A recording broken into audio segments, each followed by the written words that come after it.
Hey Dennis, how's it going? I hope everything is fine.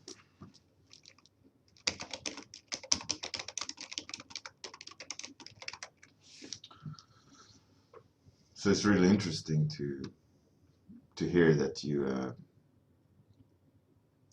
done some managed to do some work, even though you were in a car crash.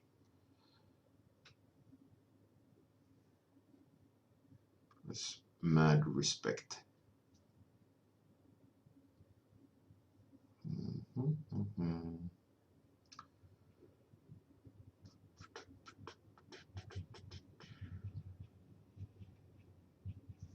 Hmm,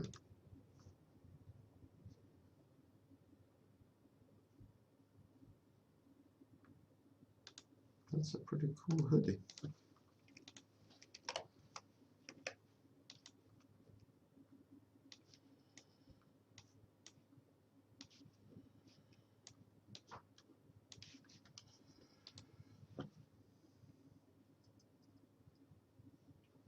Yeah, I can imagine Dennis how it feels like being busy with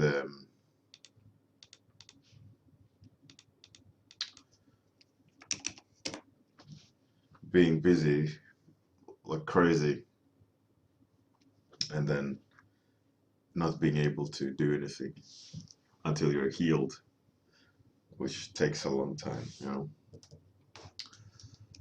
Pretty crazy. Oh no. There we go.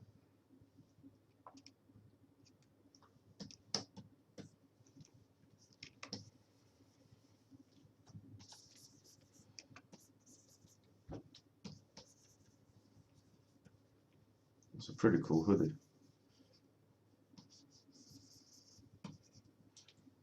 Let's give him kind of design. I really liked it. Even to the point like, should I buy this hoodie myself? It's a pretty cool looking hoodie.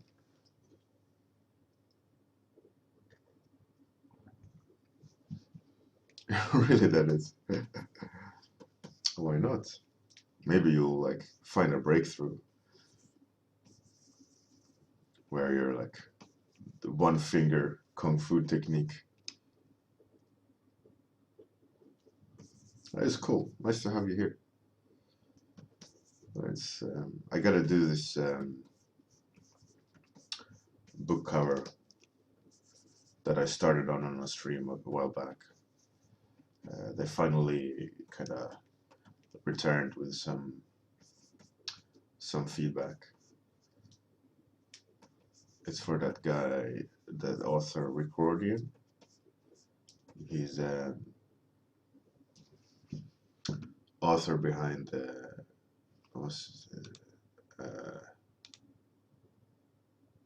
Percy Jackson, his series. So this is for his new kind of IP, I guess.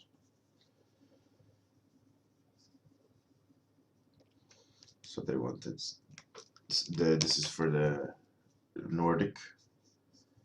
I think for the Nordic cover or edition, or if it's just Swedish edition, I don't know. But we'll see.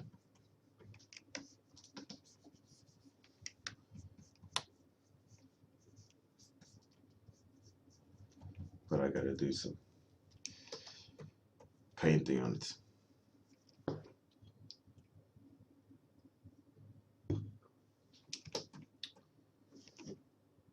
Well,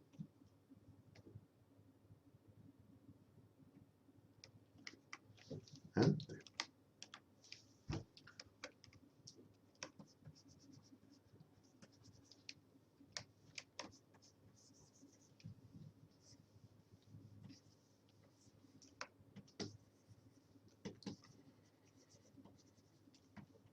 should make it modern design, you know.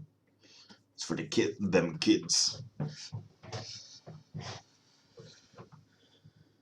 Yeah, mystical green is the winner.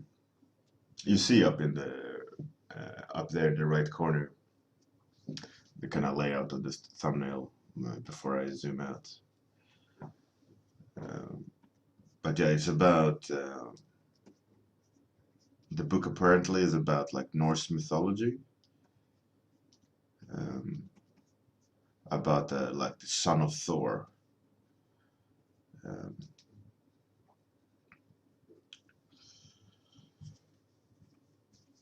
And the second book, I think, is already out, like in America. It's about when Magnus, which is the main character's name, he's in Detroit, I think, no, Boston, and there's some sort of girl from the east who's a Valkyrian, i.e.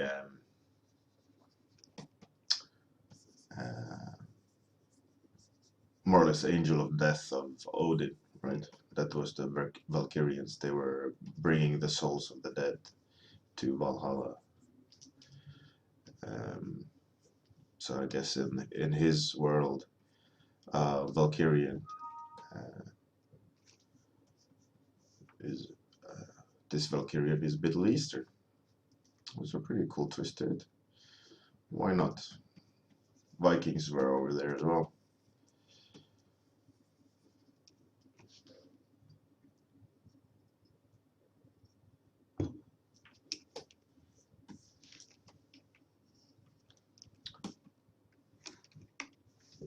So they wanted like the hair to be flowing a bit more, or not flowing, but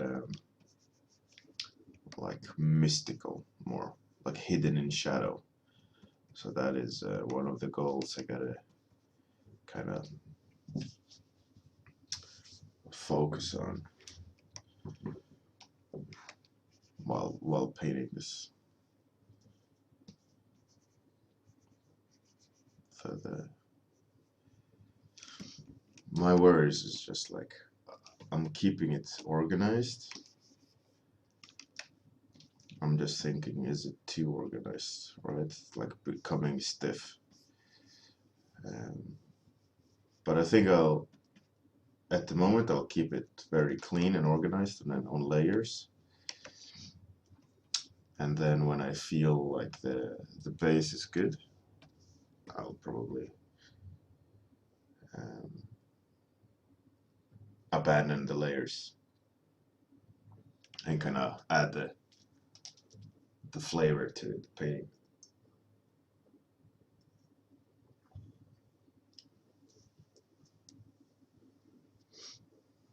So the first book I did, it had like you see these Viking runes. They have their like gold insets in the actual book cover, so they shine.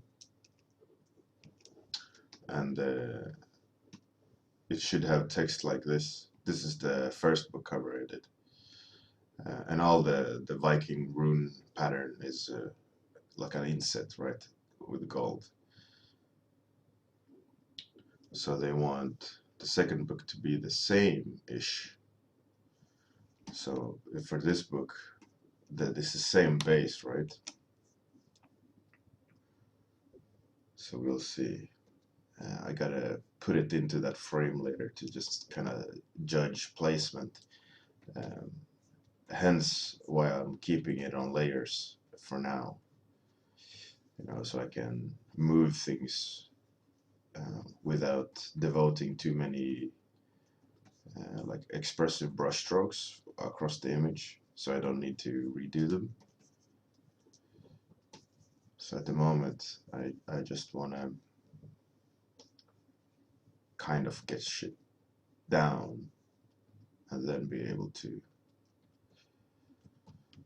adjust.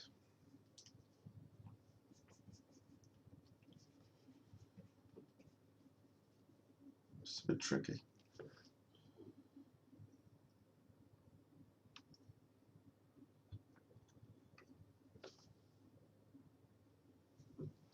Dennis, yeah, I know. It's tricky, isn't it?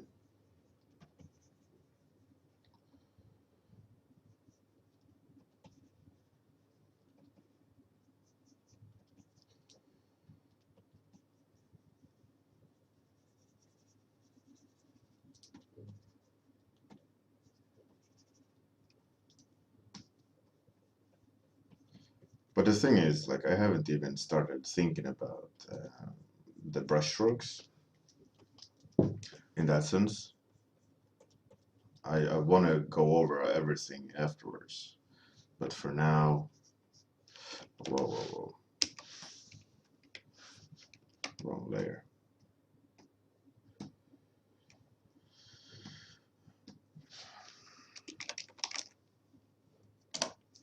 Funny thing, you see this written in runes. It's like a secret message to Rick Rordian. It was the what's it called? The book publisher? No, whatever it's called. The people that publish the books. They're like, oh, by the way, put this in the runes. All right. Hey, Andre. Andrem or Andre Mfp or Andrem.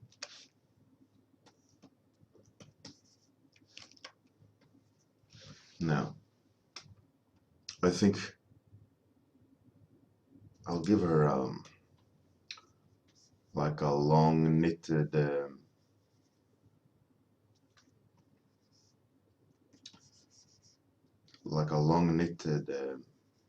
cardigan kind of. I think that'll look kind of cool. So that it can hang a bit. Let's find a ref for that. Is cardigan the wrong word? Cardigan, no. Can't be a cardigan. Yeah, it could be.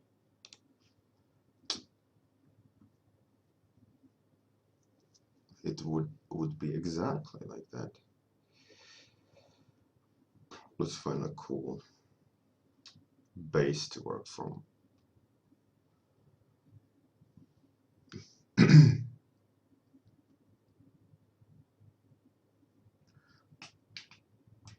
Listening to some good reggae from my phone.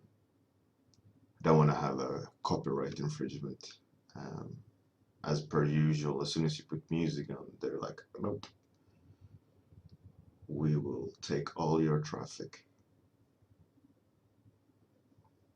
So I'm not too keen on that. So hence I'm listening to music on my second pair of headphones.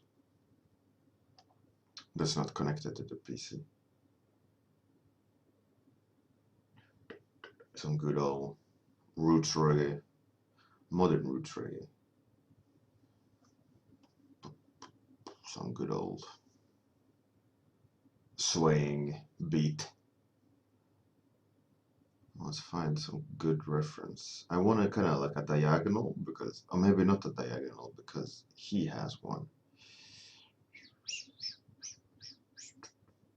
I can actually show what I'm Googling. Hey, Kuru. I'll go right down, right. I'm looking for a cardigan that's has a nice shape to it, but that I can be inspired by. That is pretty cool, but not really what I want. I want kind of more like a classic, but not classic shape. That is pretty cool, even though it's not what I'm wanting. Let's go with that.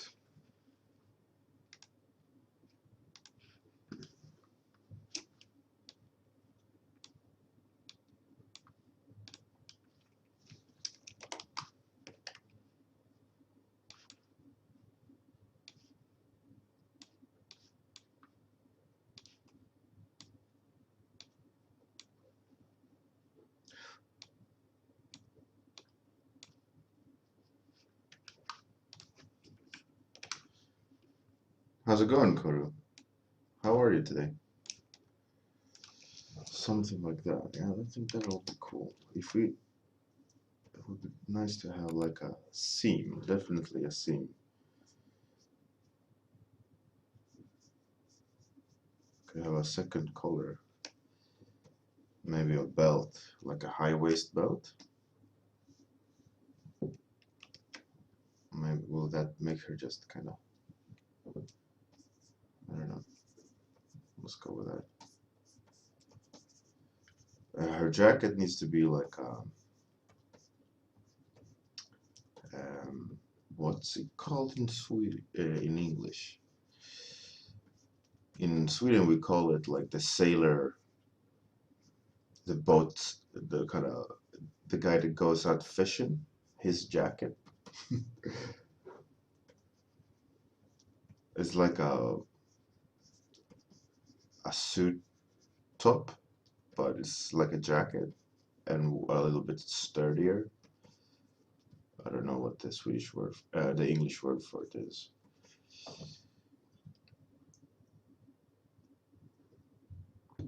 Yeah, Kuro, that's cool. Is it going well?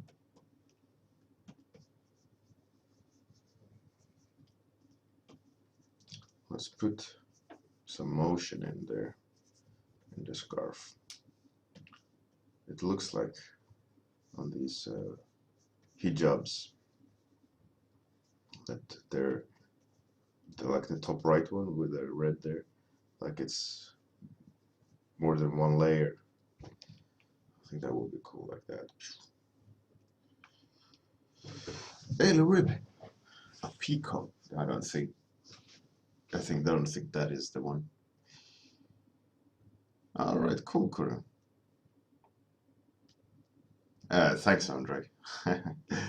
Glad you like it. The Boba Fett guy. Yeah, I am next year. I'm gonna have more time to do personal art. I haven't had any this year. I've been doing like a movie project that should reach its end soon. So my goal is for next year to do a lot more personal art to update my portfolio. That's that hasn't had an update in ages.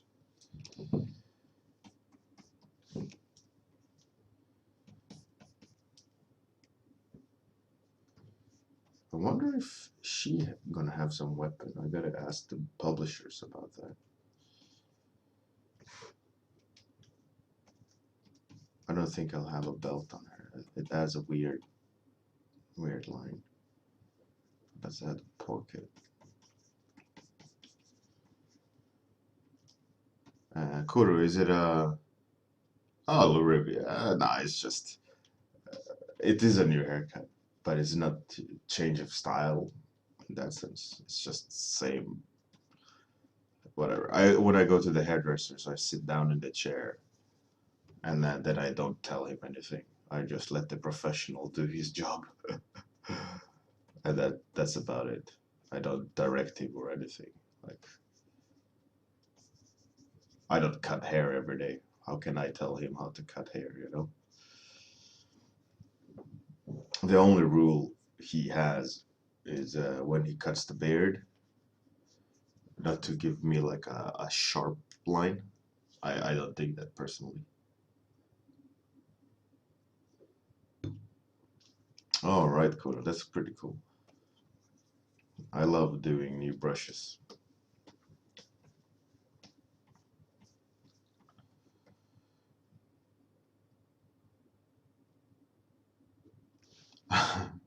Andre, yeah, I know the feeling. Like for me, like doing all the professional work and not my own personal, it's just like well, I do a lot of personal work. It's just nothing I can show, uh, which is the annoying part, which I want to change next year. Like I need to be able to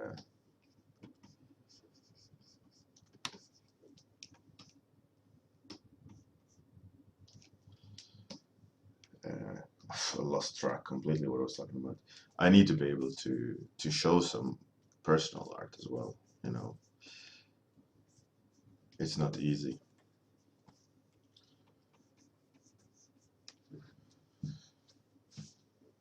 So the question is the horse too dead on?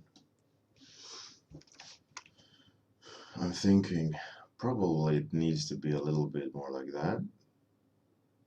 So there's like a swooping line.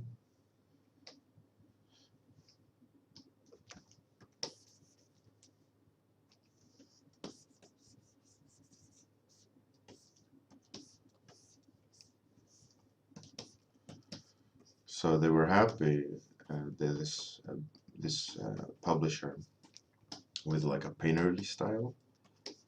So that's fun. You know, it's like it's gonna allow me to be a little bit more expressive than game marketing art. Um, but it still requires me to place everything. This guy, I'm not keen on. He kinda screws things up for me. Something that's off. I think I have to liquefy him.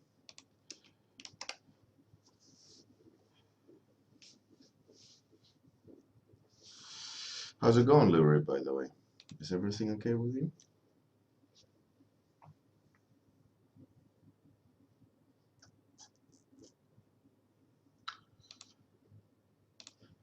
Liquefy. Okay, so he's running. So he should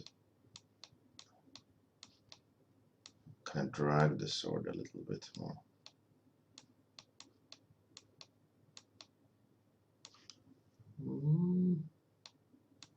It's that line on his stomach as well, which is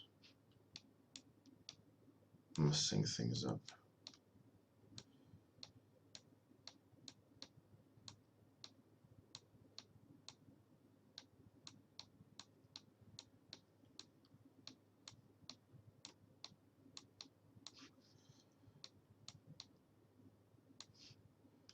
That's better.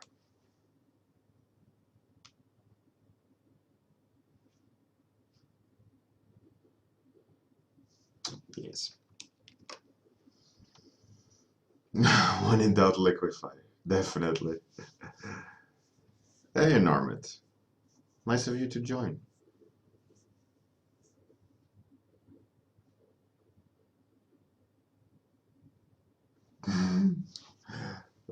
Yeah, but don't forget to have some fun, to have something to put into your art. Because if you don't have fun, your art's not going to be very fun.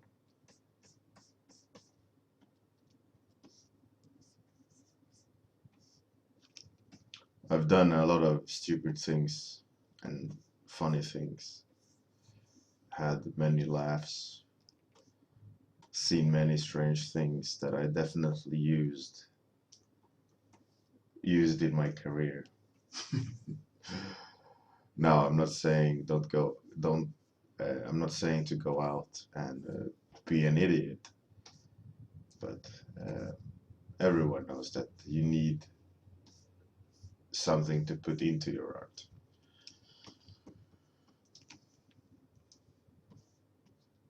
And that's the only way to do that is having experiences.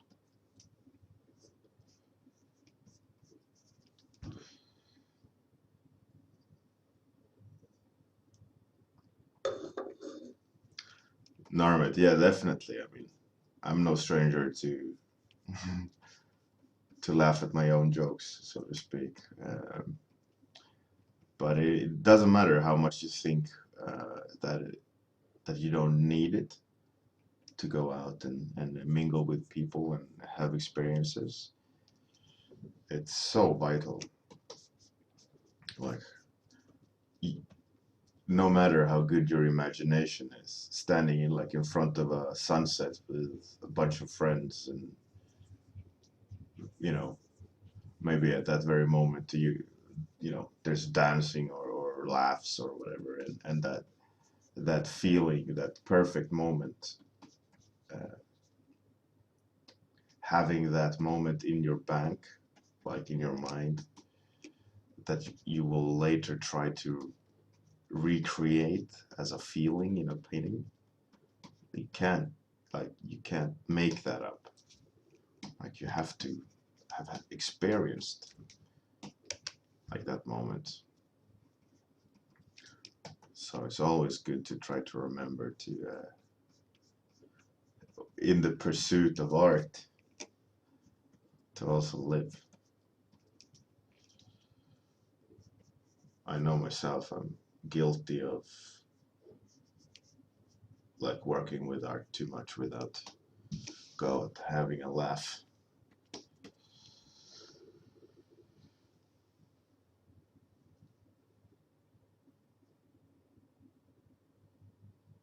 Hey, Art of Pear, welcome.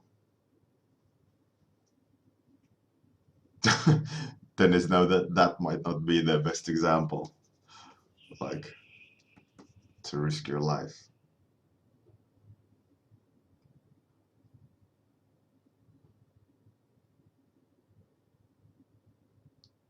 Lurib, yeah, I know that feeling. It gets really dark there. Hey, Thomas, why are you here? Go away. How dare you? Thomas is a friend of mine. We always have stupid jokes to each other. He's just extra stupid.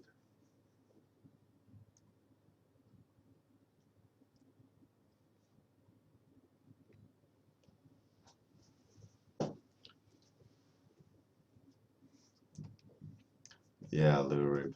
It's very easy. Even more important to go out and not saying to go out and get wasted, but go do stuff with people, even better during the day, you know, maybe organize I don't know, a hike.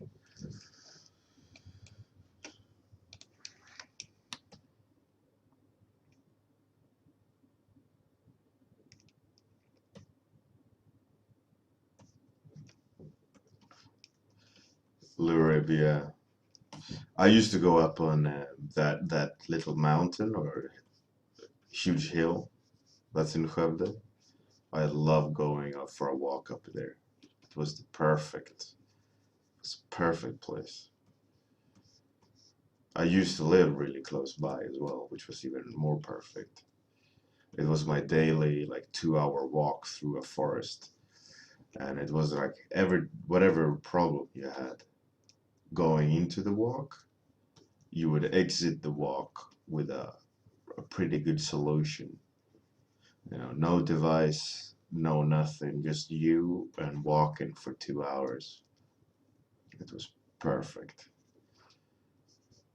Like there was always a solution for anything.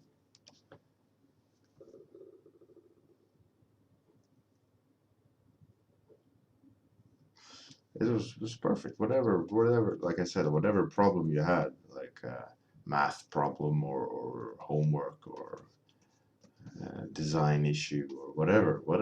Like it just went for that walk, and when you exited the hill, when you walk through it, you go up that steep. It has this really steep hill up. Then you go through the forest, like this kind of running path, and you go down the other side of the mountain. Um, and the feeling of that is just, it was perfect. It was perfect.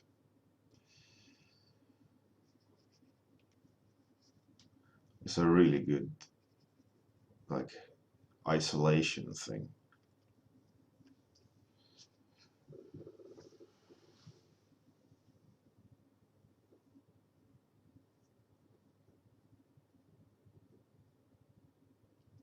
Dennis, yeah, definitely. I love the parks in Amsterdam as well. They're really nice and laid back. A lot of people just kind of lounging.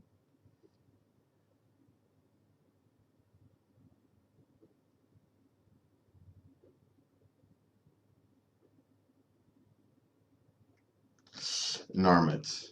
Well, you don't need to be in any guild or anything um, to get jobs within it. But as all things, um, to break into industries is hard. And if you have friends in the industry that is already working, it's easier to get a contract. But due to the fact there's a lot of high demand on artists being able to produce quickly and accurately, um, one has to be on their game when they do get a movie gig, um, or you'll lose the contract. Uh, I I unfortunately had the experience of losing a movie contract because I had to go to a workshop and teach, and I thought I would be able to do both, and I got to work on the movie, but I'm not gonna get the credits for it because I didn't do enough.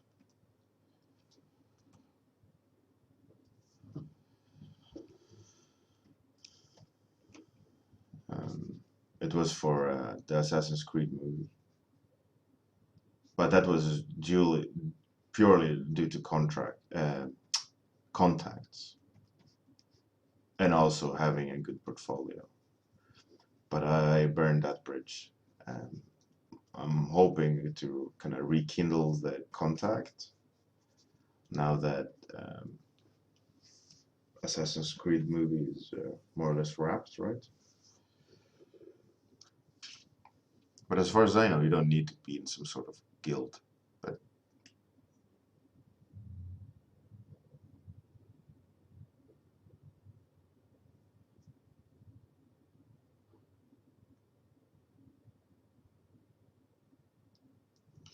Yeah, I think then this is something in the lines of that as well. It's like some require that you're in some sort of union or whatever, that you have the correct papers signed, or or whatever, their security blankets.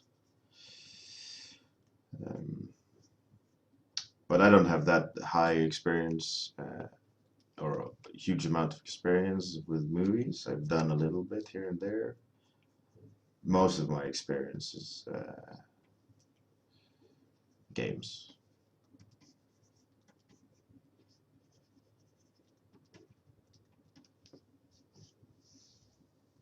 The art directors guild, yeah.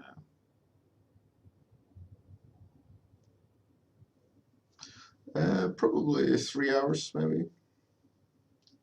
Lower, 3 4 hours. I want to work on this book cover. It has to be somewhat finished. They wanted to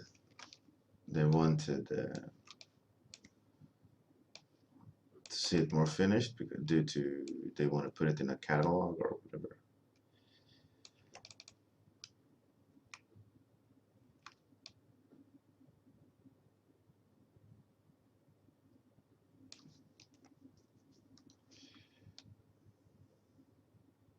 So right, I will have to move the characters and have the horse more in the middle. Right? Otherwise it'll kind of look weird, won't it? Mm. I think I gotta move the characters.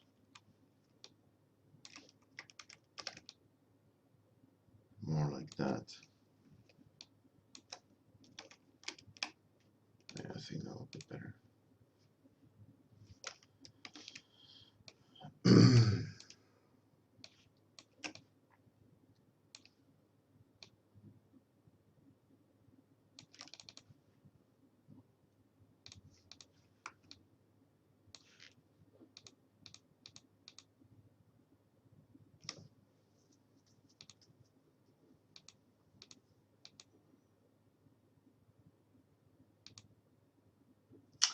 Now I don't know which one is better, or do they need to be moved even more?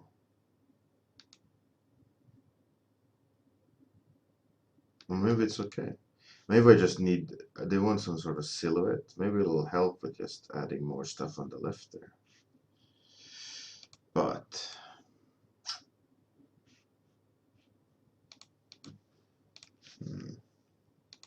also the cover, initially what I showed them was this direction.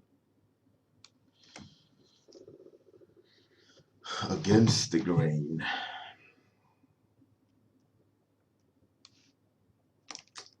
Question is, which is better?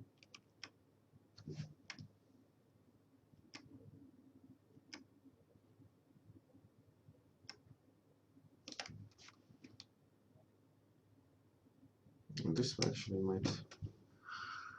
Ah.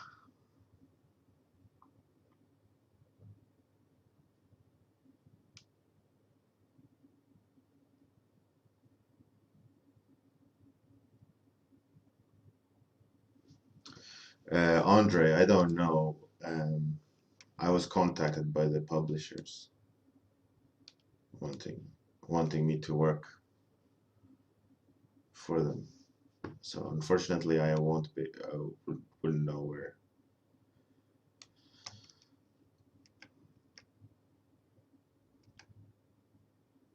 Well, I think no. Let's move her and move him like that.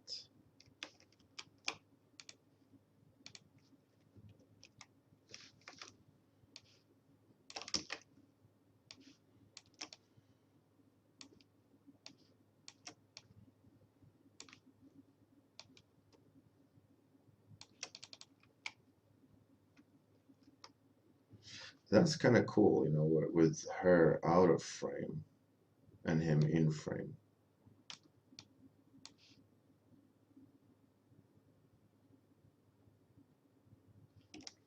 That's a pretty cool solution, actually.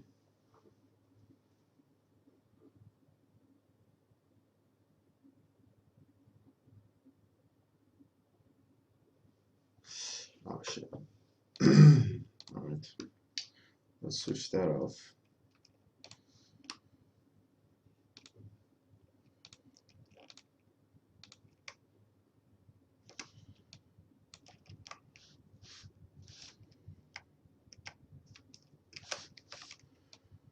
Let's move it a bit.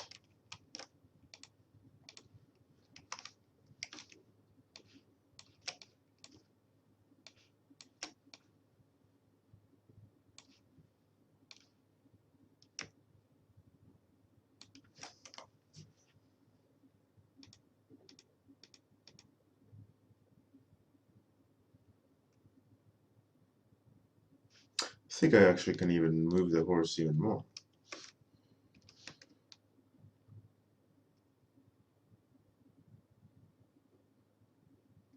Kind of like that. I think that will actually be quite good.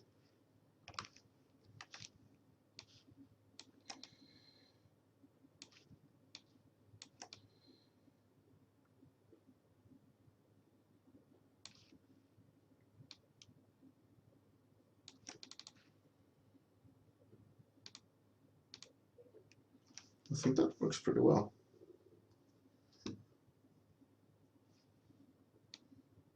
Or does it?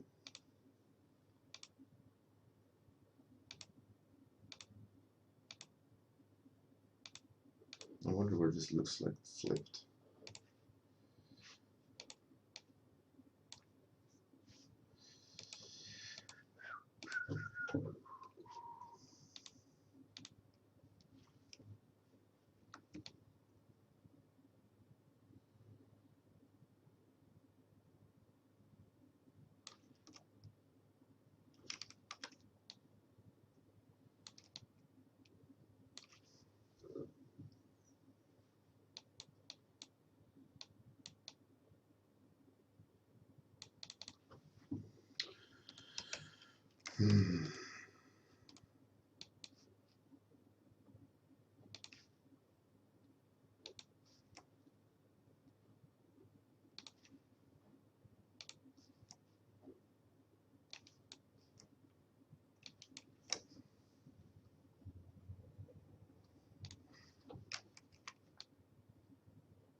Norman, yeah, I get it, I get it. That's how also why I'm doing, just to force my mind. But like usually we read from left to right. And if something facing the left, it goes against the stream, right? So this is antagonist, again, antagonistic, or protagonistic is the hero, right? Our protagonist. And we're going with right. And the evil horse is facing left, which is the enemy, right? Now the horse is with us.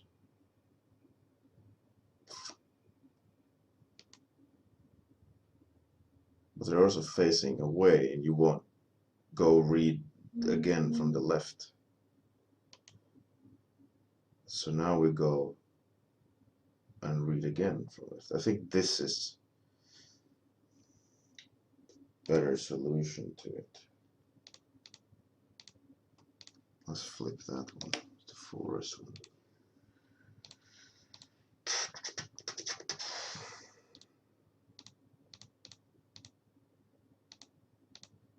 I think even when they're also scaled down, is it better, right?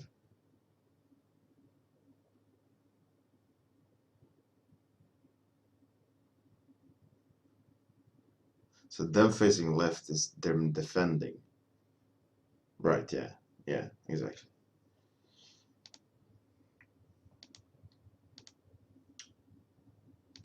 Now, I think keep the horse this size, but scale them down and move them in. Move them oriented around her head.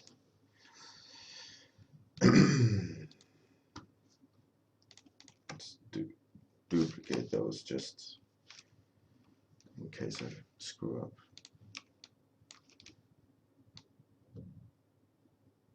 Let's do it like that, right? I scaled down the horse, did I? No, I moved it. Maybe I can even scale the horse up. Let's see what that looks like on the book cover.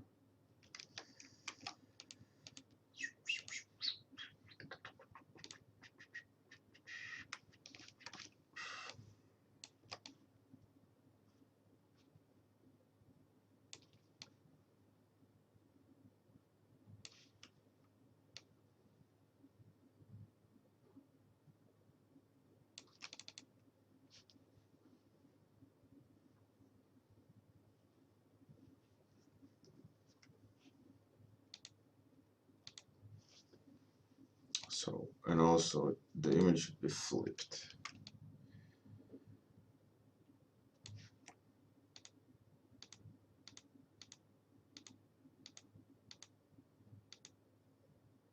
So bigger horse is definitely a yes. I think I could scale.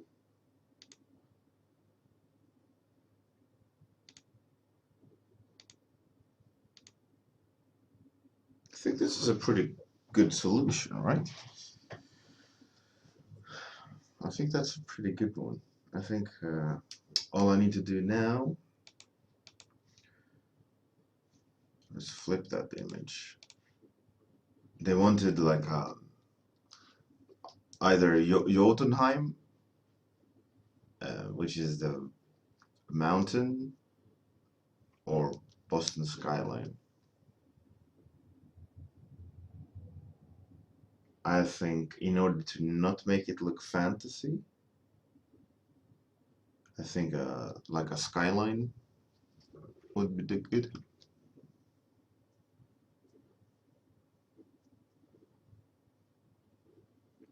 Narmit, yeah. Well, I'll show you as soon as I'm done flipping. My first painting involved a wolf and a moon. First book cover for this series, and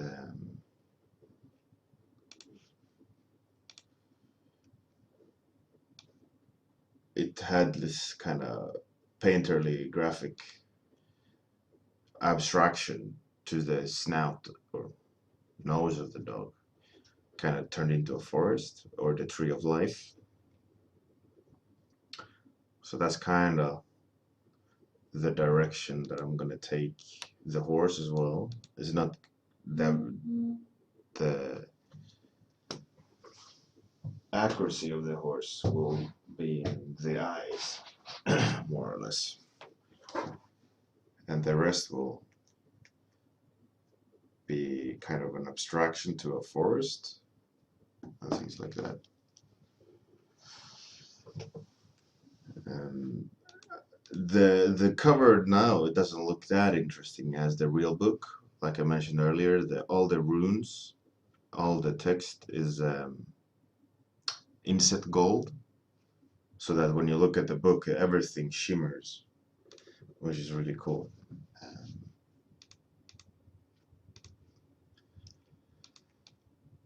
So that is like the goal, right, for this painting. Okay, so Boston skyline.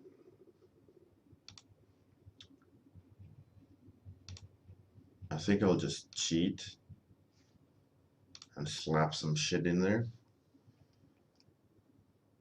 I think that'll be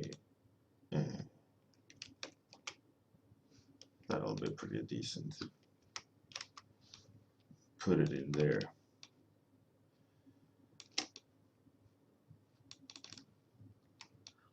Boston.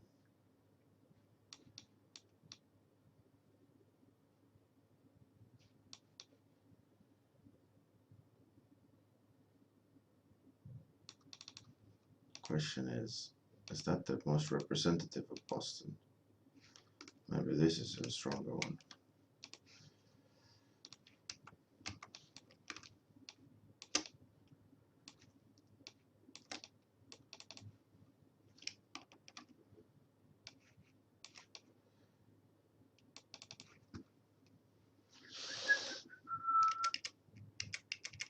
I wanna kind of like that.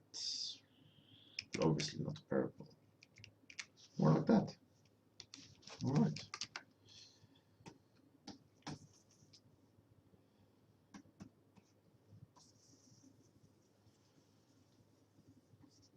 Kind of like what they did there with the.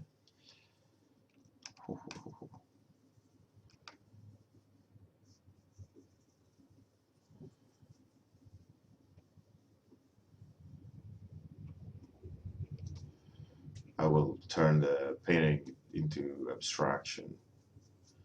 Obviously, the guy taking this photograph is not very happy about me using a photograph, but what's left is not going to be anything remotely similar to his photo. Should put some more over there.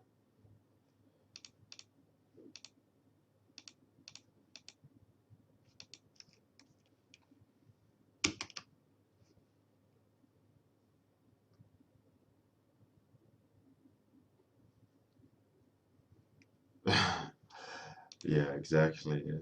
Narmit. Let's put it like that. Put it on color dodge. Then we erase some more. Did the music end? Oh.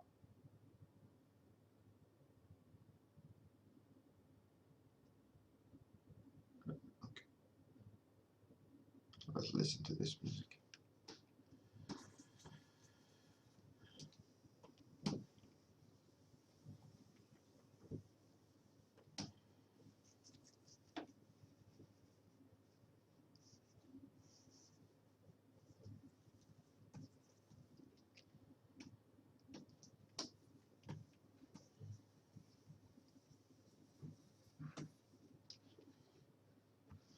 Yeah, I think it ties everything together, and also gonna be nicely abstracted with the horse, so that you get the focal point of the eyes better.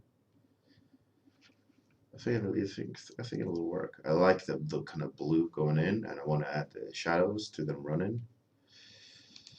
So I think it'll be good. Okay, so we have the. Ooh, 1 second.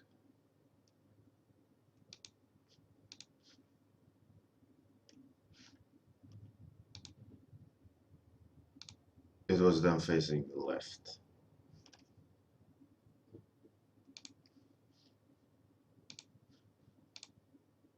Yeah, like that. All right, all right, we're good. Now to start adding the more expressive stuff. Work on the actual piece.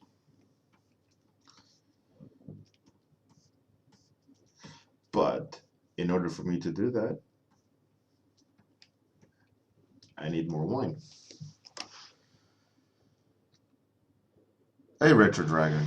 Yeah, I'm doing the Recordian book cover. for there's the second edition, second book.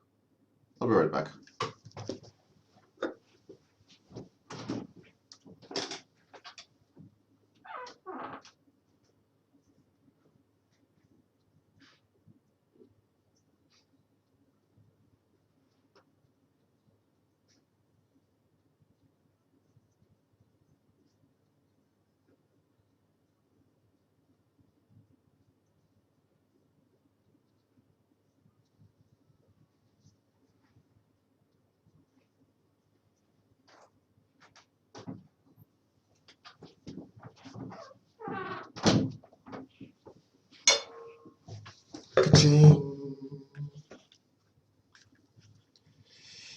Retro Dragon.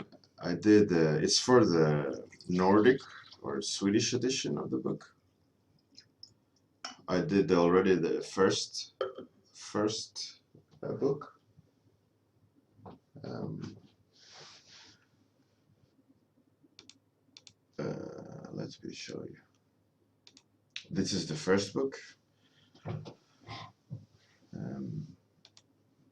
And I'm doing the second one.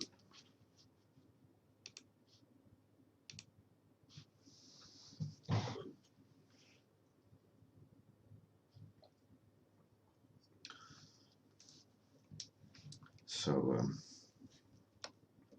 that's that. I need to kind of create a lot more abstraction here. I want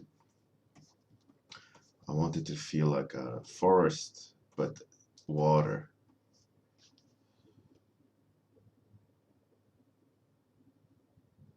No, really, Art of Pear. Cool.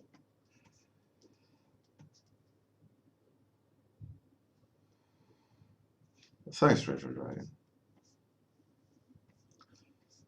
The first book, which I showed you, what is really cool about it is that all those patterns where they're in gold inset, so they shimmer and stuff. I think that makes the whole cover work really well together with the painting. I keep mentioning it because for me it's like a selling point. Turned out really cool. I'm glad that they ran with it.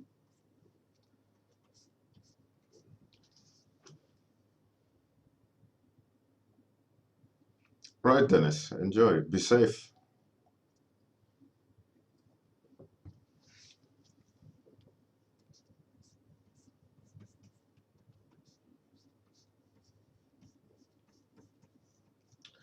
So I'm doing this book cover, which kind of has to be finished rather quickly. So I'm gonna try to get stuff done on the stream to the point where they should be able to put it in like a catalog.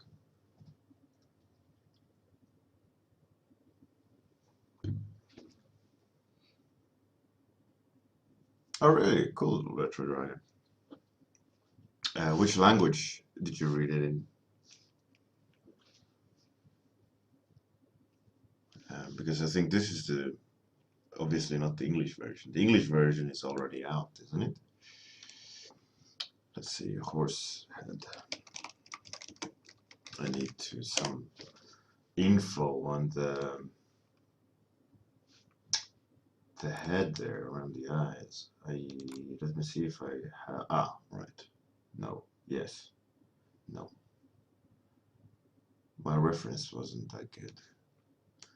I'll show you. Here's two other book cover suggestions I did. And here's 4 other ones. But they chose the far right one. But I put some pattern going upwards. That obviously won't work anymore. Because of my decision of having the eyes in the middle. So that's something I gotta fiddle with. But I gotta find a good photo of the intricate details around the eyes of the horse. And some good reference.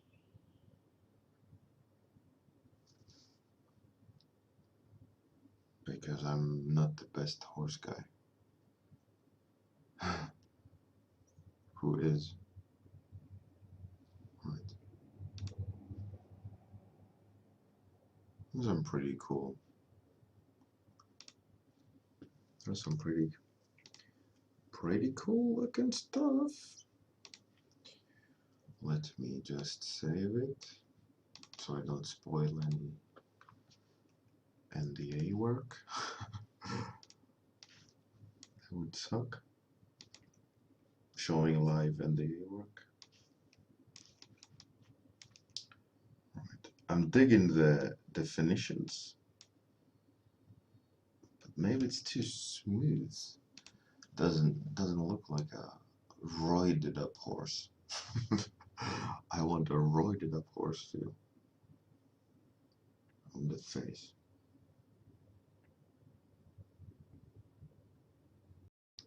Needs to be dangerous. Maybe if I search angry horse head.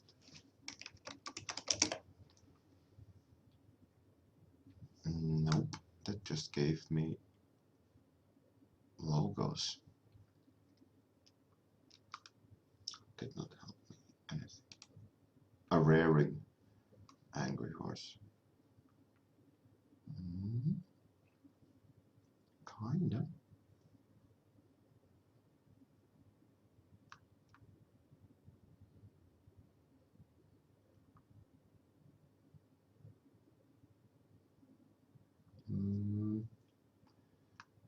It is not helping me a lot.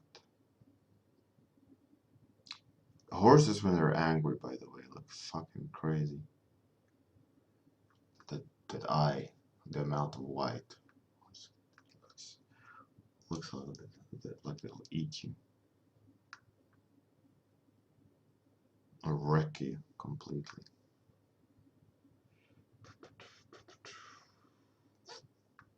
Not good. I think I need to do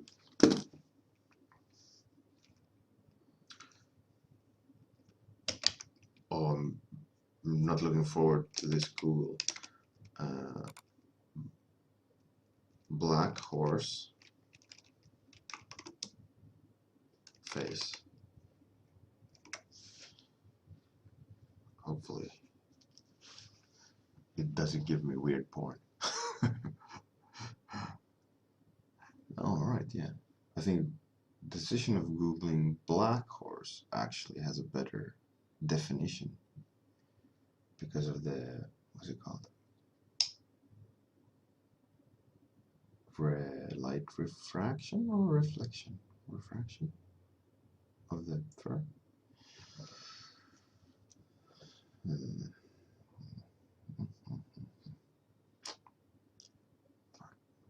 Horrible. Horses. And they're so specific too. You can't just make stuff up. Any horse person will just like go, oh, that's wrong. And especially if it's geared towards like 15-year-olds. I think the books are primary target group. It's like 15-year-olds. And a 15-year-old girl most likely will definitely know what a horse head looks like.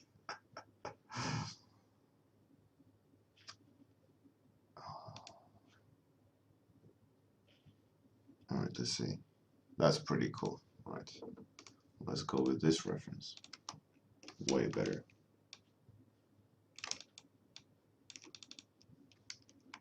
Yep. Set it on that side. Alright.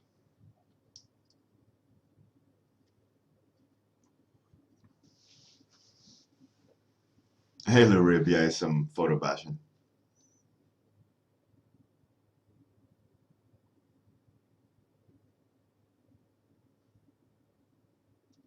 Oh, thanks, Retro Dragon. I'm not personally. I'm not very keen on the English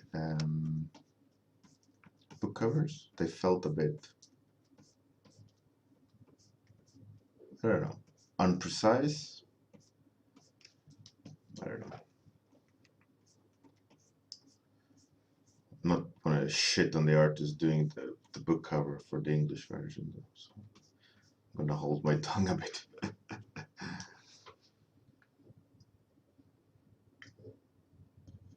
Lurib, yeah, I'm just putting them in there. I'm gonna go over them and kind of make them a little bit more abstract and things like that. But I need to conjure up the basic look and feel of the cover, so I have something to work on.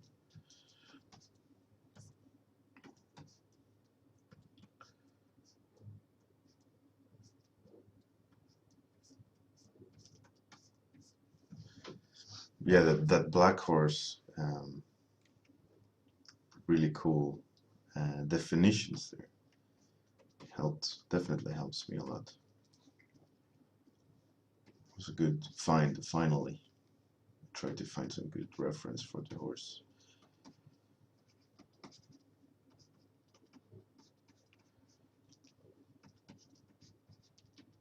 It's tricky.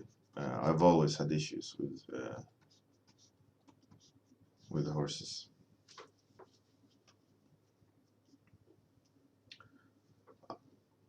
But the horses are unique looking things. A challenge I always used to do was like draw a tiger from memory as realistically as you could. And it would always, like, the end result would be some sort of mutant monster thing that kinda reminds you of a tiger. And the more you did it, the more it's kind of like, what does the animal actually look like? Or if you would paint like a dolphin, how realistically could you do details of a dolphin?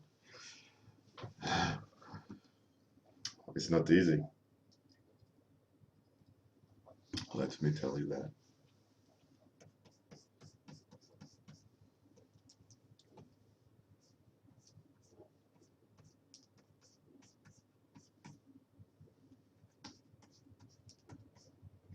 It was a really fun challenge though to do. It's like how deep can you dig in your mind, to find that information.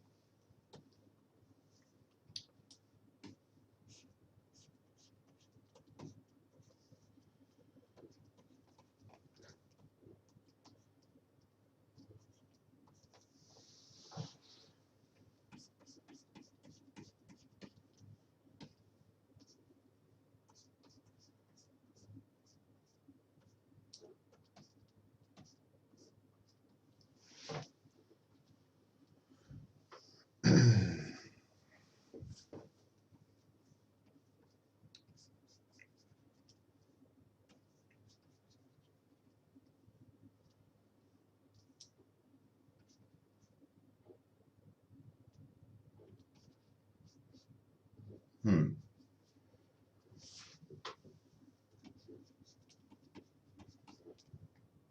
I'm listening to reggae in my headphones. Such a good music. But unfortunately, if I put it on here, they will shit on me and get copyright claims.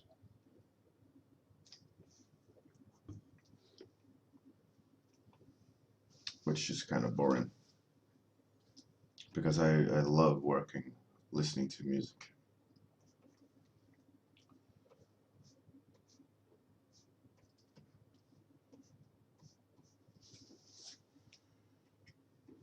Let's put in some blues in there. Now, I have the problem of that I need to have a pattern like rune pattern.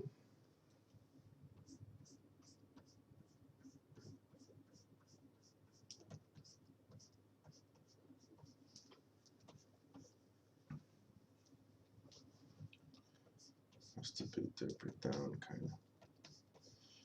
Question is, where should I add that pattern?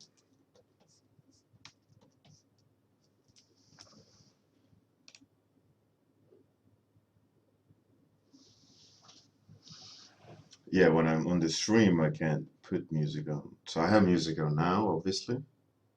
Whoa, don't press pause.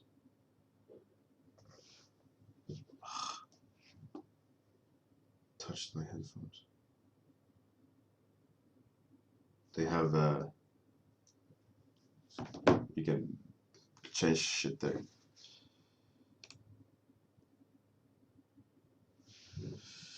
Yeah, Kuru and Lurib it's a bit, it's a shame that you can't put on like radio music as you want.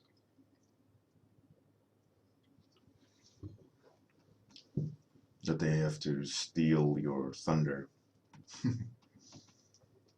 But the shitty thing is like, if they claim a copyright claim, all that traffic and all the revenue in that sense, like if you get a lot of traffic, goes straight to them. You don't get anything for that clip, even though the clip is online. It's your stuff that you've been working on, right? But they just take all traffic. You don't get view counts or anything. It's the copyright claimer that gets it, even though it ticks on your clip and people comment and whatever, and all that traffic just goes to the claimant, which doesn't help me if I want to build a community.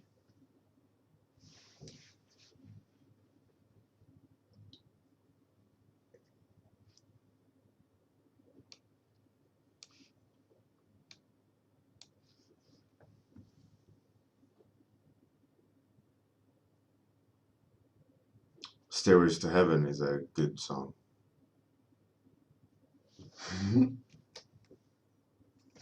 Korea.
Hey, Georg, nice to have you here. Must be morning for you, right? Now, I really like the gold here in the background. I think it adds a lot to the separation of the characters with the horse. Should try to incorporate it more here. It's a really nice touch to it. And it also keys into the eyes.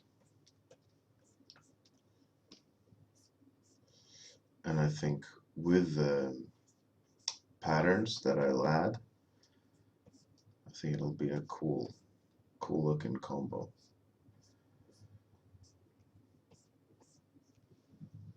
Yeah, it's like ethereal horse.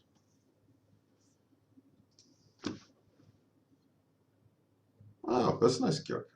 At least it's not 4 a.m. like you usually do when I do my warm-ups.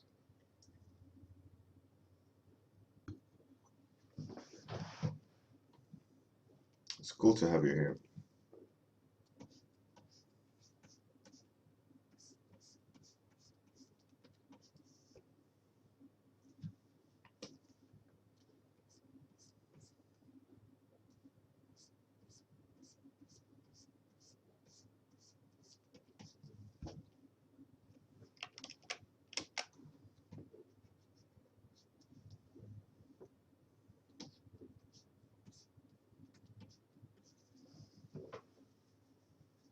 Okay, let's do a test again on the template.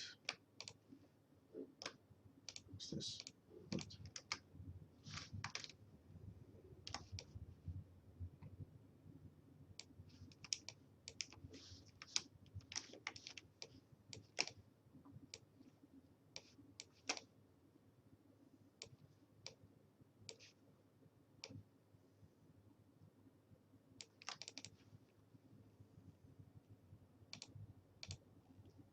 Yeah, yep. I'm digging it. Maybe even a little bit to the right, but that's okay. I think that'll be really cool.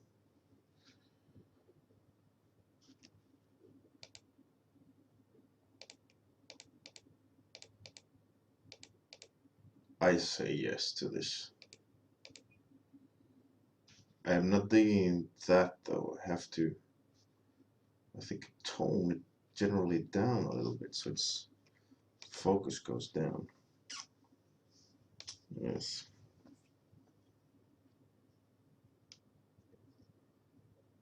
I'm drinking wine.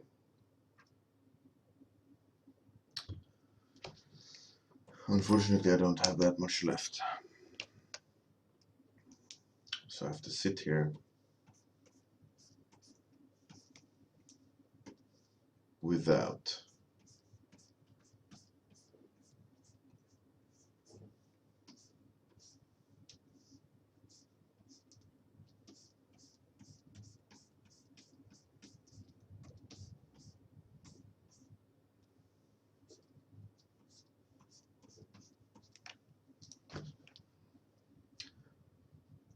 You can tell a difference? Oh, you mean about times? Yeah, I can imagine, Georg.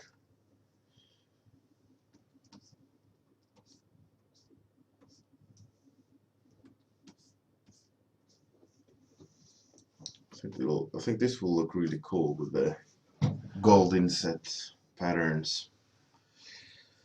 Now, I'm not too keen on the symbol on the forehead.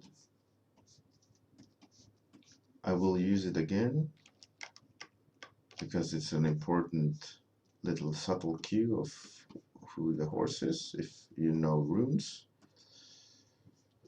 But it's not centered.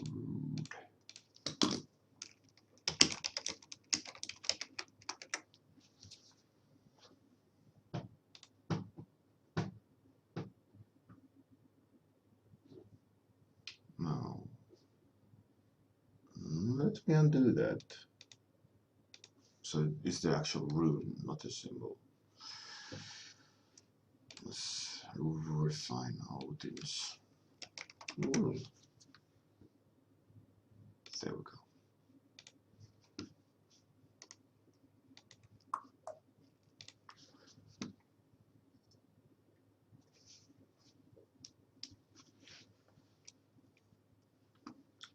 The for this book, yeah, it's like I mentioned earlier, it's about son of Thor, some boy called Magnus.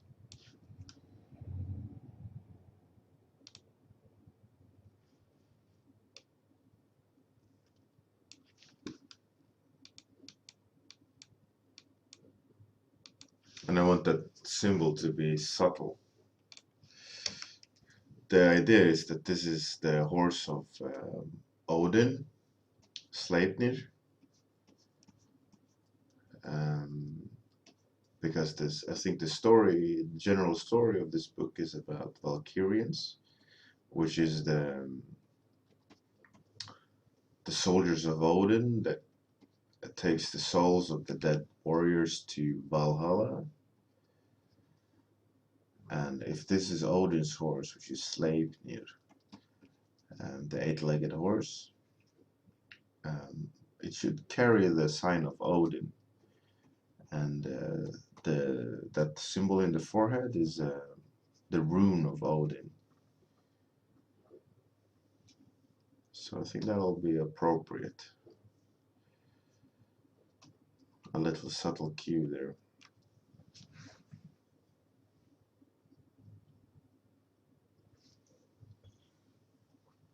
Now I need to look at the eye here.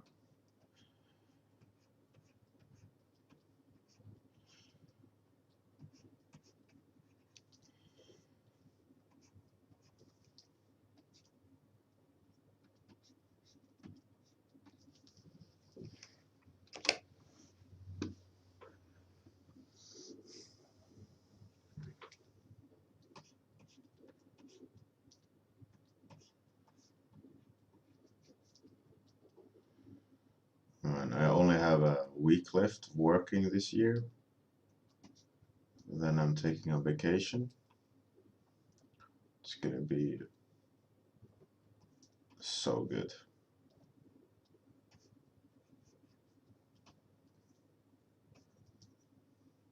I'm even forfeiting some vacation days because I got too much work.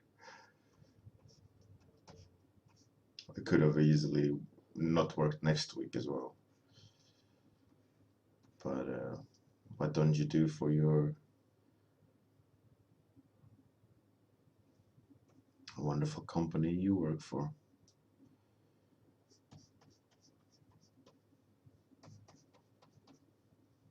But I'm happy. I can relax, recharge, be ready to rock the next year. Let's see.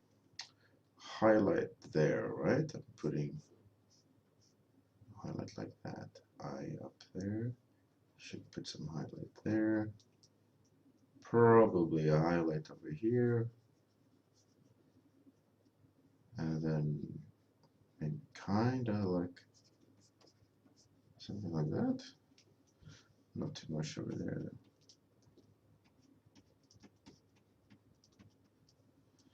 Something like that. Georg, yeah, I have.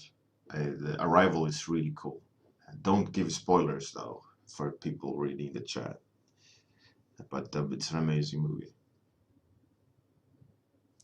Hey, Schmaze, it's wine. I on my last glass, unfortunately. Me and my wife shared a bottle,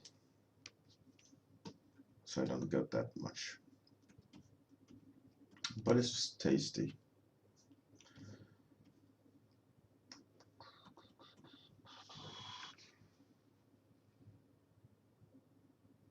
Hurri, yeah. Ragnarök.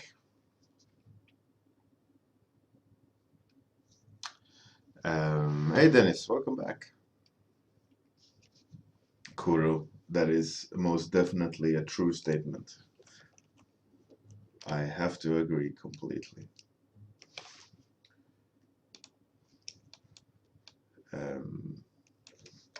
I did some actually,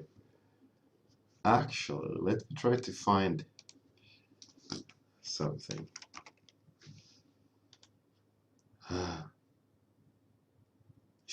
There should be. Let me.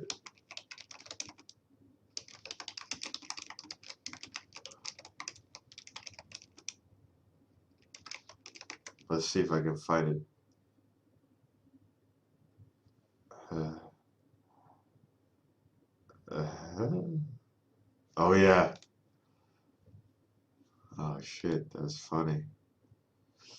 Bear with me. I know I'm very cryptic. Ah, that's perfect.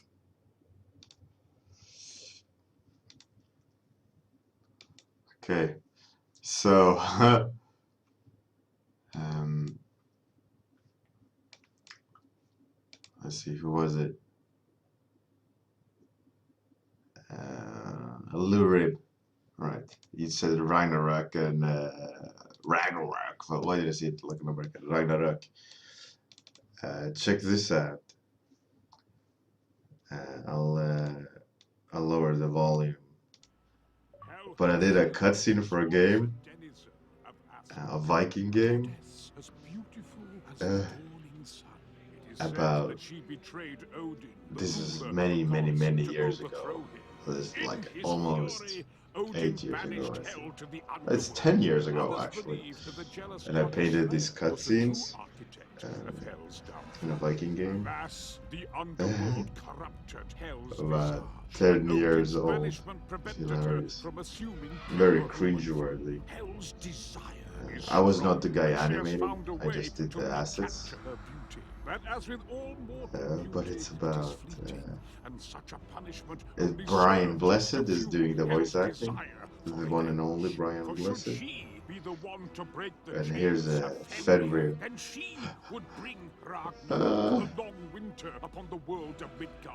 can't look at it. I just cringe way too much. Battle for Asgard. The game was pretty cool, like a hack and slash game.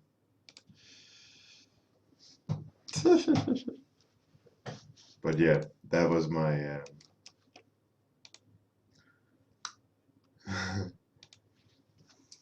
my Fenrir.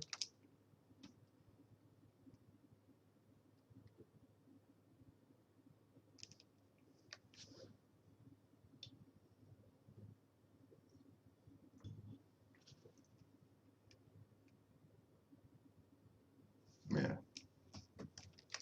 What can I say?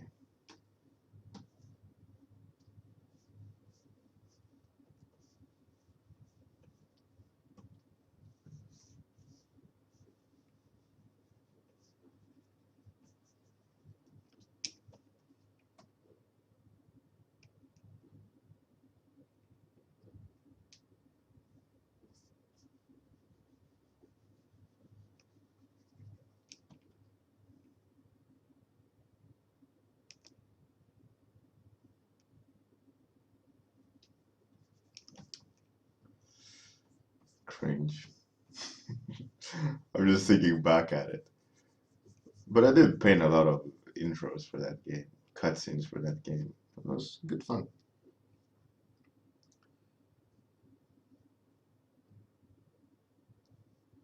Bjork, no, it wasn't cancelled. It's out there. It's called Viking Battle for Asgard. But unfortunately, the game kind of landed at 70 something Metacritic score because the studio I was working for, they had to rush the game. The publisher forced their hand to release it. So what they just did for going gold, as in the release version, they were just hunting the bugs that were game ending and no polishing bugs. So the game is it's playable. It will never crash, but it is not what it could be if they would have had the original time scheduled in, you know. But it was a pretty cool game. Fun to have worked on. I did a majority of the character designs for that game and did some marketing art. I don't know. A long time ago. Hey, George Wiley. Welcome. Yeah, if you ever want to look at all the cutscenes for that game, just YouTube Viking Battle for Asgard cutscenes. I think I did. I painted like 6 or 7 cutscenes. So there's more than the Fenrir one.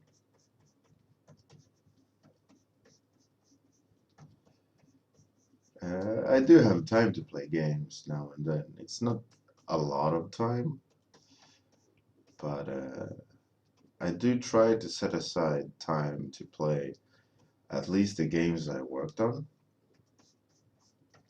which is a lot of games. Uh, but I think it's important that you do play them so that you can translate like what you've worked on and how they interpreted the design so that you can kind of self-educate and and teach yourself like, all right, obviously they interpreted the design this way. I should not try to do that again, you know, because when you do a concept on freelance uh, or as an outsourcing studio, you have no say in the 3D asset being created from the concept. So you're in the mercy of the 3D artist, and it's all down to, is this 3D artist good enough to translate the concept and make it better, or make it fit the puzzle better? And sometimes that doesn't come across correctly. Bjork, yeah, Michael Kuche did the load screen for the game.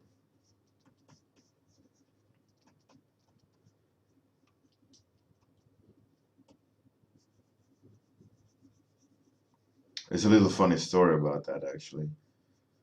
I was kind of, it's about a little bit like a sour apple thing. Uh, I don't want to go into details, but needless to say, Kuche acted in a not so positive way when it came to uh, my designs and his marketing art. But it's water under the bridge.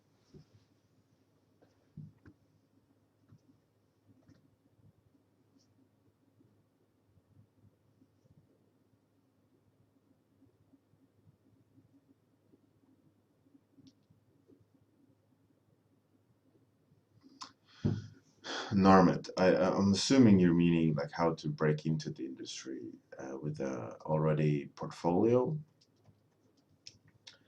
Um, there is a lot of confusion about what's needed and how to get hired and so on. And it doesn't necessarily mean you need people on the inside. Um mostly it's all about like having something that they need, and in that sense you need to be able to showcase your strong side, your strength, what makes you that force that they need to hire, right? Because you need to take someone else's position, right? So if you want to get hired at a job, you're the shark, right? So you have to position yourself portfolio wise where if like now my website I know is out of date and all these things because I know I don't need to look for work uh, because I'm already established in that sense. I have a network of clients that uh, you know I don't need I don't need to chase anymore. But needless to say, Passenger 74 here is helping me with my new website, which is going to be a lot more business appropriate, and for other artists to look at, to see kind of like uh, not how to do it, but what's a smart decision to do. I know that that kind of sets a pressure on the website itself by me making that statement. But currently my website is very blog orientated and not necessarily good to use to hunt for jobs. I know that, and it's done on purpose because, like I said earlier, I don't need to look for jobs. They come to me. So I treat my personal portfolio more like a blog, where it's a rolling cascade of images and not a best of anywhere, which is counterproductive, which is why I want Dennis' help to create a new website where that is obvious and undeniable, like having a top 10, to showcase the best side of me, the strengths of what you'll get if you'd hire me. But I digress. Back to your original question about like breaking into the industry, right? That's none of your help of me stating like, oh, don't need to look for jobs anymore. It's counterproductive. But my best recommendation is make the best of you on your website. Like, don't have too much information. Show your passion. Show what you really, really love to do, because that comes across easily in paintings and designs. Like if you want to do illustration, have just a couple of really good illustrations, and have a blog or something on the side that if they do want to dig deeper, they can.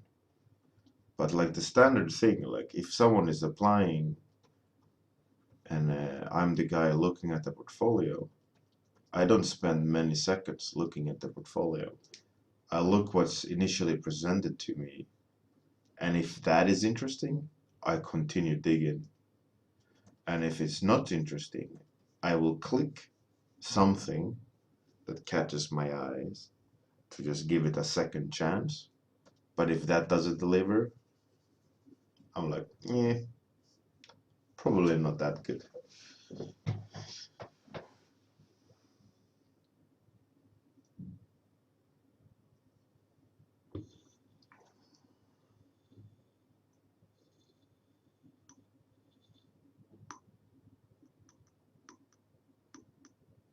I'm just gonna read that chat a bit.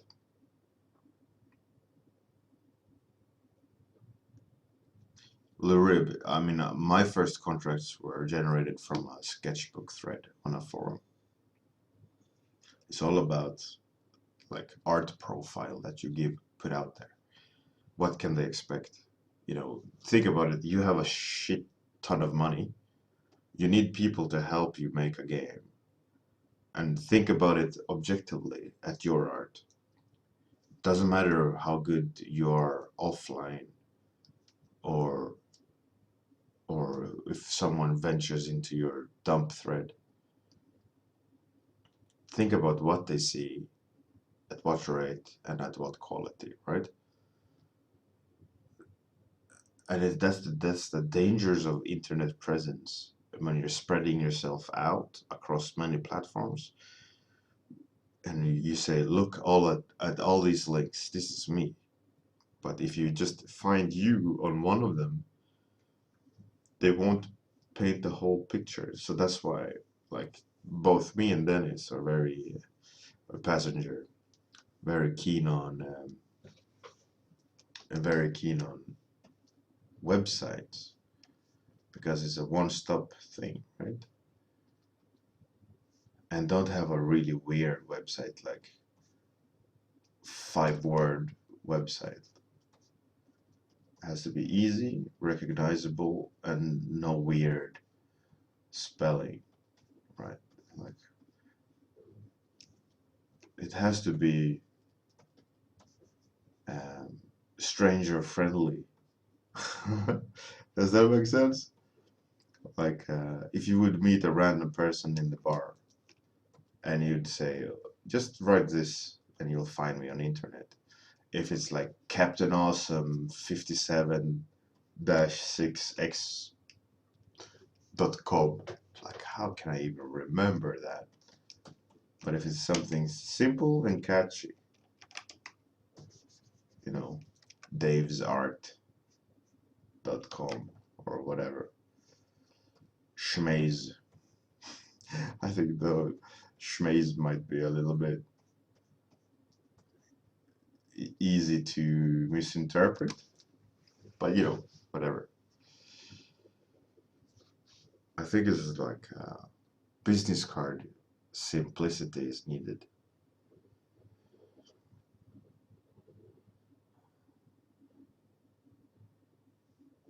I don't know, I'm rambling. Jason Player. No, this is not a 30-minute warm-up today. It's like one of those extra sessions I do now and then. Um, I'm doing a book cover for the author Rick Rordian. Um, Friday night or Saturday night? No, actually, it's Friday night. What day is it? I have no idea what day it is. Saturday night. Um, yeah, it's one of those just extra streams. I'm not doing a 30-minute cap. It's gonna be a like 3-4 hour stream. I'm 2 hours in approximately. Um, yeah, let's see.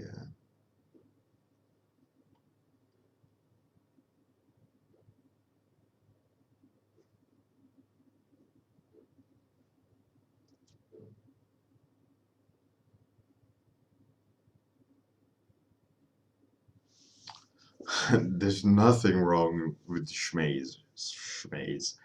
But if you have to explain it to someone how you spell schmaze, is it a Z in there? You know, CH, SCH?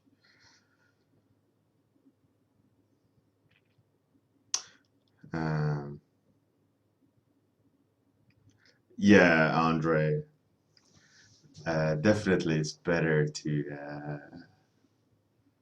But sure, schmaze. I can give you a feedback on a piece. Um, I can do that. Or one off. I usually don't like to do that on my painting streams, but sure, I can give you some feedback, just some top of my head feedback. I'm not gonna do any in-depth. Uh, Unfortunately, I'm not gonna have time for it. I know I've been rambling a bit, but I gotta get stuff done. But do feel free to link it. I'll have a look at it and just give like uh, off-the-cuff remarks. Um, that is, yeah, skank hunt. It's hilarious. Um, all right, I'm looking at your painting. Initially, the biggest problem, Schmaze, is that your edges are all too precise. There is this 5 edge rule that you can try to find information of. It's like a lost edge, hard edge, medium edge, soft edge. And the problem is when all your edges, borders are knife sharp, you don't have a rhythm through the painting. And and it causes this kind of static feel, this precision computer feel. You have to go in and dirty edges up, make more mood in there. Also, your light is very correct, but there's no atmosphere in the painting. And this is a really tricky part to make it work, is the aspect of mood and how the light acts in the painting. Like there's blooming, if you look at a photo, like Google man on a boat in the summer or whatever, and a lot of photos you'll see the highlights of the shirts or the skin, they kind of explode out. But what's more important is in those photos and the reference there is also the shadows. At the moment, your lights and your darks are too even. They're breaching each other. Um, there's a hey, cool, Raphael, nice. There's a basic. Let me actually. Uh, the music in my headphones. If you could only hear it, it's wonderful reggae. All right, a super quick, easy, like light thing, right? So here's a sphere. This is the lit side. The terminator. And the terminator is where the light turns to shadow, called the terminator. Where theoretically, when the light comes down, oh, fantastic. And it breaches the form, where the light doesn't touch anymore, the shadow starts. And then there is ambient light and all these things, right? That lights the sphere. So the general rule, this is a handful, or a mouthful rather. Music, fantastic.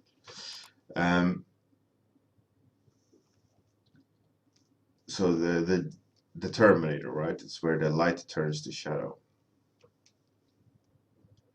And there is a specific numerical rhythm I'm really bad at, and I don't remember, so I'm not going to try to recreate it. But the lightest dark on the lit side, right? The lightest dark here before the terminator can't be, the lightest dark can't be darker than the lightest part of the dark side, right? Does that make sense? So from, let's say from 1, terminator is 10. If the range is from 1 to 5 to the terminator, from the darkest edge, which is terminator, 10 to 6, right? It can never be 5s on this side, unless the material, if it's like bioluminescent or whatever, you have to group the information correctly. And in your painting, you're breaching the sides constantly.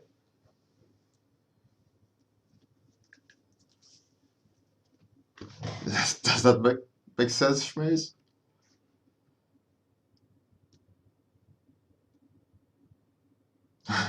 Sorry if it became too weird, but hopefully it'll make sense for you.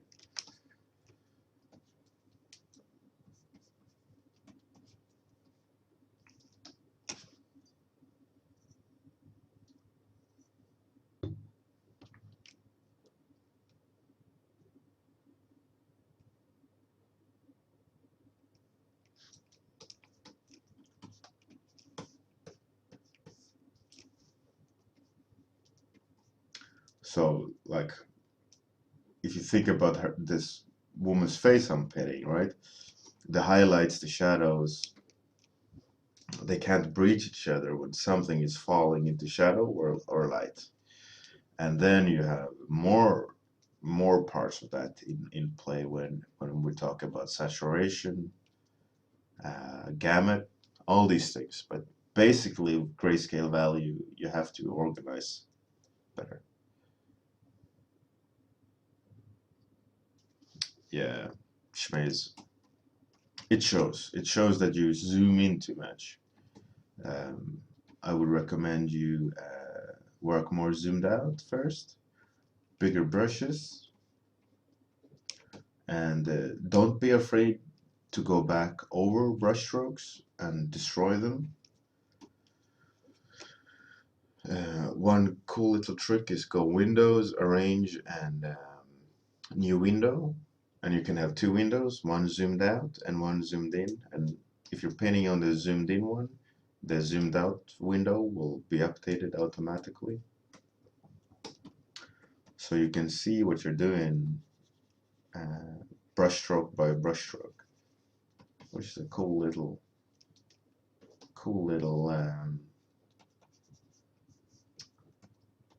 thingy.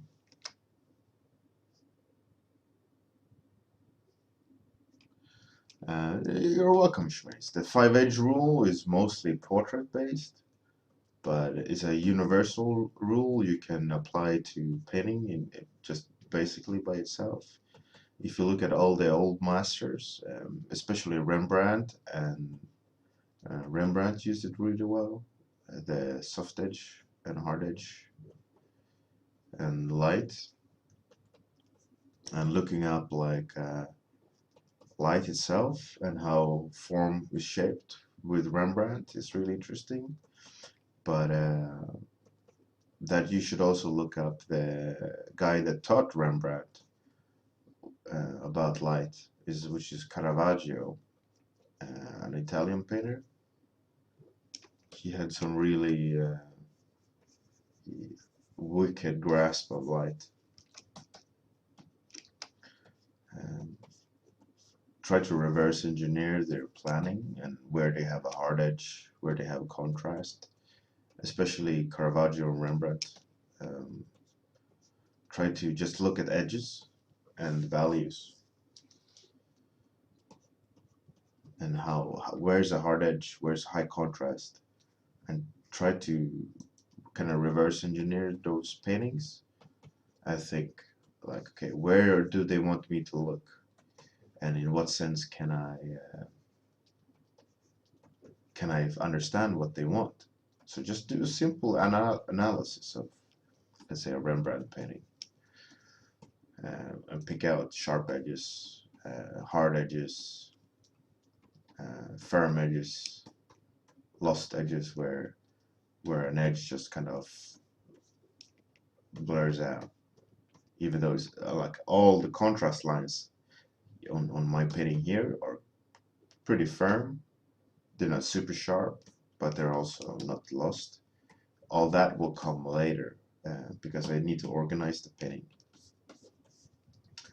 But my intent is to go over and like have softer edges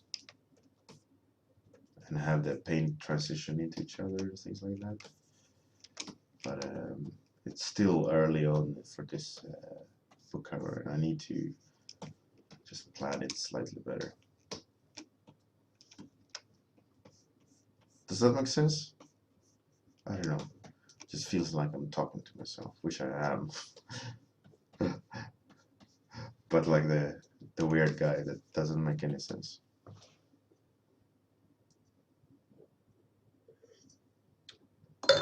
Oh, now my wine is out. Ooh. I have some vodka and orange juice. All right.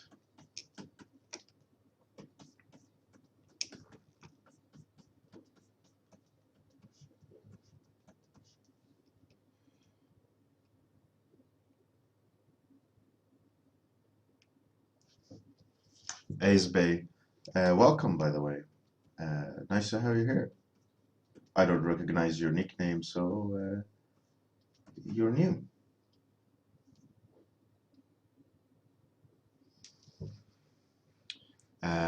Ace Bay about the 5 edge rule is, I think it's 5 or 4, I can't really remember. Um, but it's mostly a portrait rule about having lost and firm edges, and that those edges dictate like the rhythm through painting. And if all your edges are equally sharp, you'll lose narrative in that sense of directing the eye and can translate emotions. Um, like a simple thing, right? Looking at this horse reference, like there's sharp edge at the bottom of the head, right? Here, there's lost edges, a lot of them. They're firm edges, which is like medium, but like simple little thing. If like if you would do like that, and then blur everything, right? The scope of edges becomes extremely narrow now, right? The whole language of edges becomes focused at the eye, right? All sharp edges and firm, then a lot of lost and soft edges. Like if you would have more soft edges or lost edges, it would be more like stuff like that, right? And now suddenly we get a completely different narrative in the thing. Oh, fantastic! I just destroyed my reference. Whatever. I'll find it again. Does that make sense? But the kind of the factual rules of those edges, where to use them, I don't know. But just something I picked up.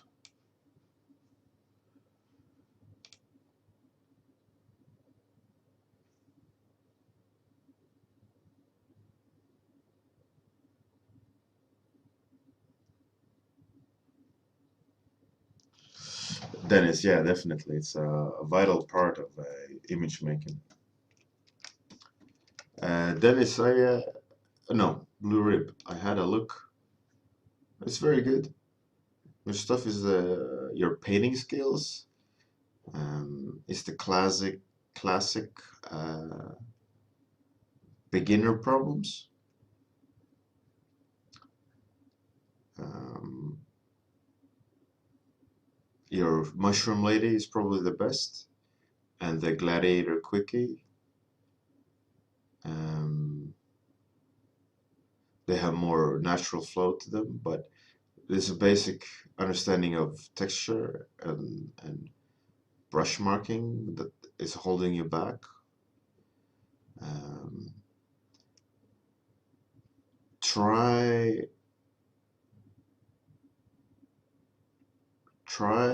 time limit painting with reference. So you paint from reference and you only allow yourself a lot of or a little time.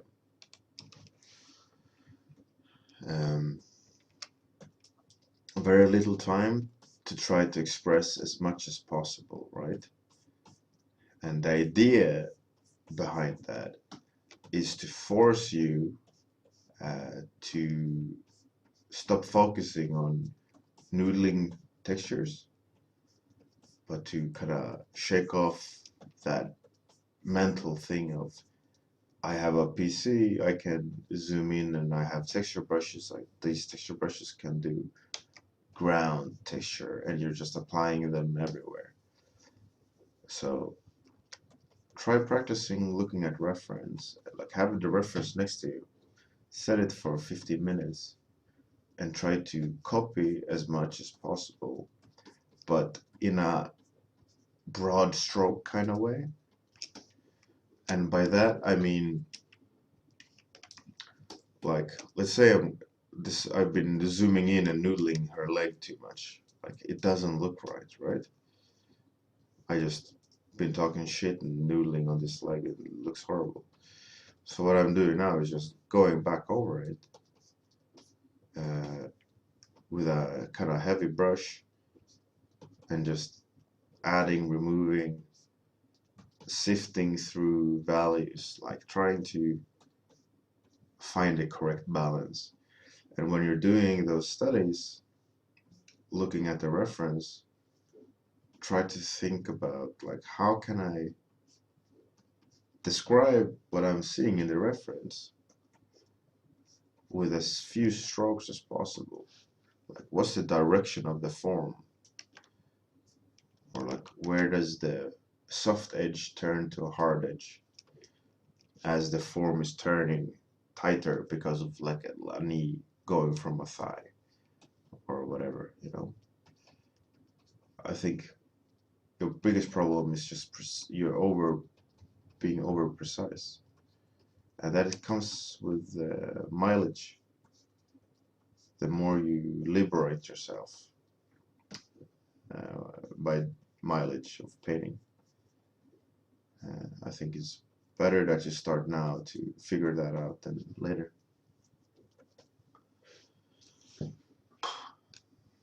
Ramble.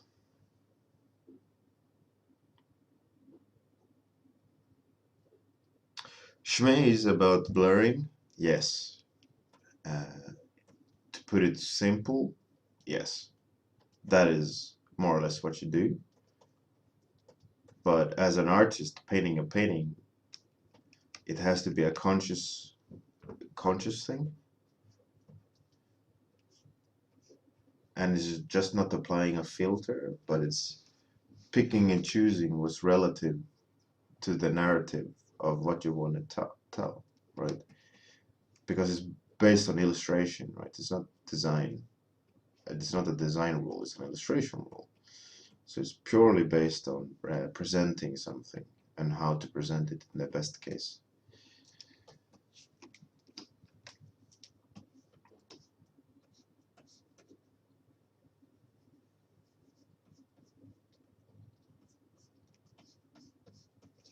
Does that make sense?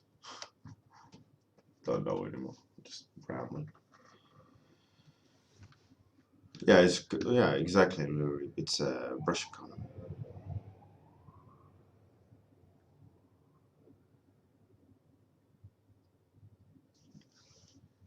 The problem is it's not a problem, but the purpose is you're gonna, Lurie, you're gonna have ugly paintings when you're doing these studies. The purpose, what you need to keep in mind, is not to get pretty paintings. It's to breach that wall that you currently have, that you've built up, like preconceived something, this detail. I'm sorry, detail mental picture, because you've seen finished illustrations and you're trying to emulate them without building the painting up to that point. It's like running before you can walk. And by doing that kind of way of doing studies, you're building yourself up to the point where you can rationalize high intensity detailed paintings in a way where you can rationalize where, like, I can hide information here, I need to add information over there, and so on, to make the painting relative and readable.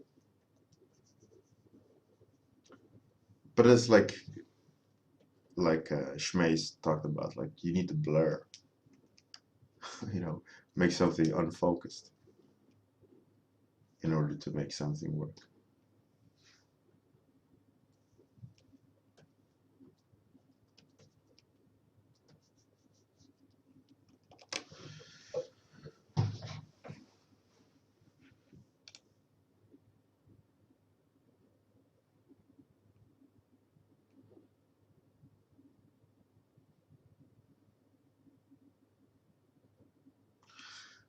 Lurib, no, the painting ones are not for line art, because you're focusing on relaxing your brush marks, right? You're practicing mark making, and that's a completely different thing from line art. Line art is describing simplified forms into line, and that is completely different practices you can do. This practice thing I talked about is about unlearning precision and relearning it in a way where it's constructive in your way of painting, right? Even though maybe as a beginner you don't really know what your way of painting is, but it's a good way of forcing you to react and paint something rather than succumbing to the power of computer, where you can just do whatever you want for how long you want, which is not really constructive.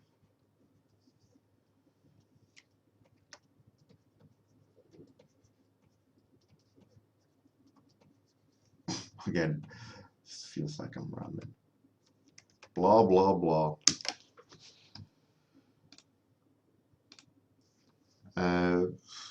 Ace Bay, I can do it later.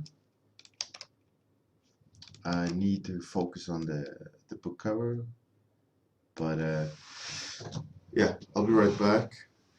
I just need to excuse myself for a second.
So, let's put on some more music, which you won't hear.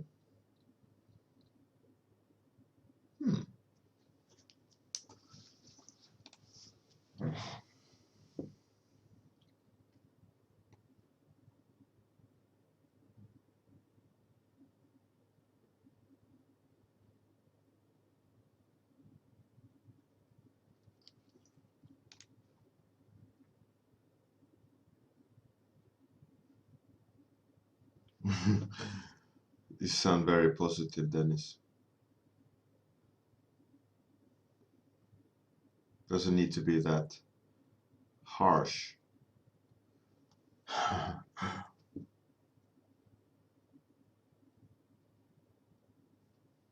Oh, cool, Rib. Thanks. I will have a Patreon. It will come next year.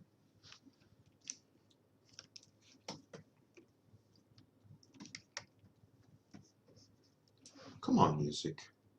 Don't be this way.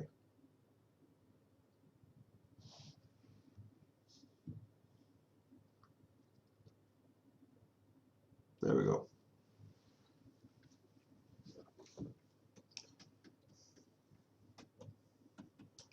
The problem is, like, with being self-taught, is that you have to hack your brain.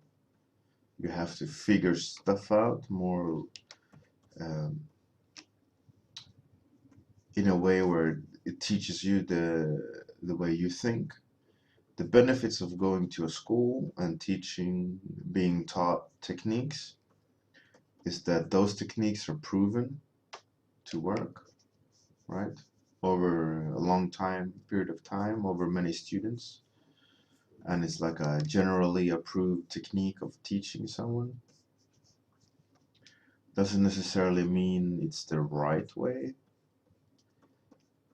but statistically it's the most future-proof version.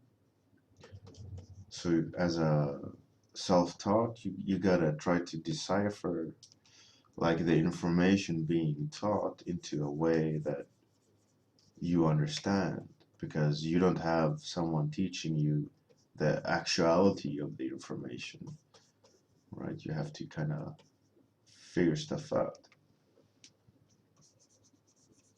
And that's the dangers of being self-taught. It's like how does things actually work? And then you have to do research and all those things.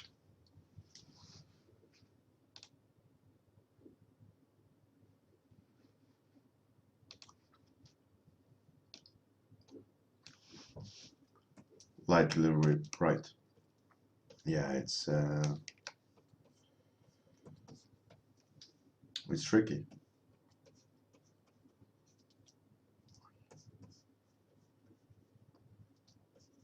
But in a way, that's why I want to get my class back, like my CG Master Academy class, but probably on my Patreon, so I can not to teach people how I do art, because as I kind of mentioned, it's very the approach is personal, but at least attempt to what's it called? Inflict the knowledge of how to teach yourself, because I'm pretty good at that. I've been doing it for 10 years, but the downside is I'm pretty good at teaching myself, right? Not you, but my class is actually pretty good to teach like a general understanding of what to do, how to design and things like that. Very pragmatic approach.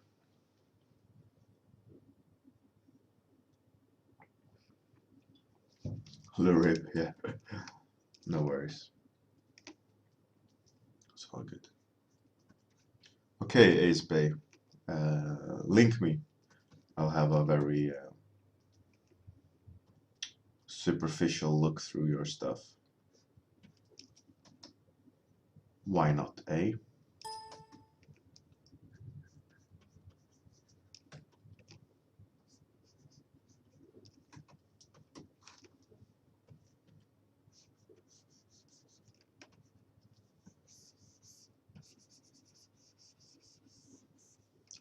By the way, how many followers do I have here on Twitch? 962.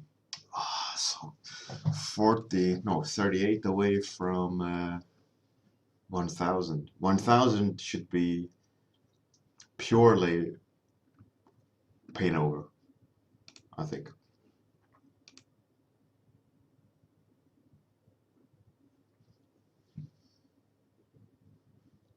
That should be the 1000 benchmark.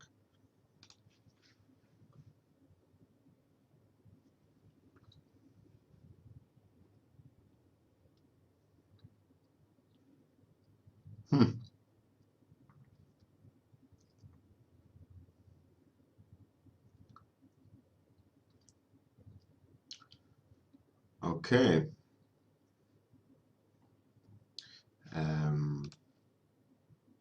Ace Bay.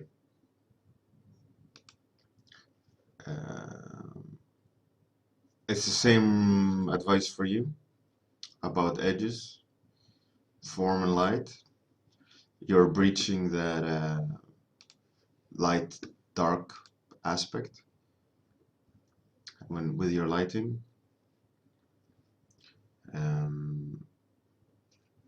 And also that kind of textural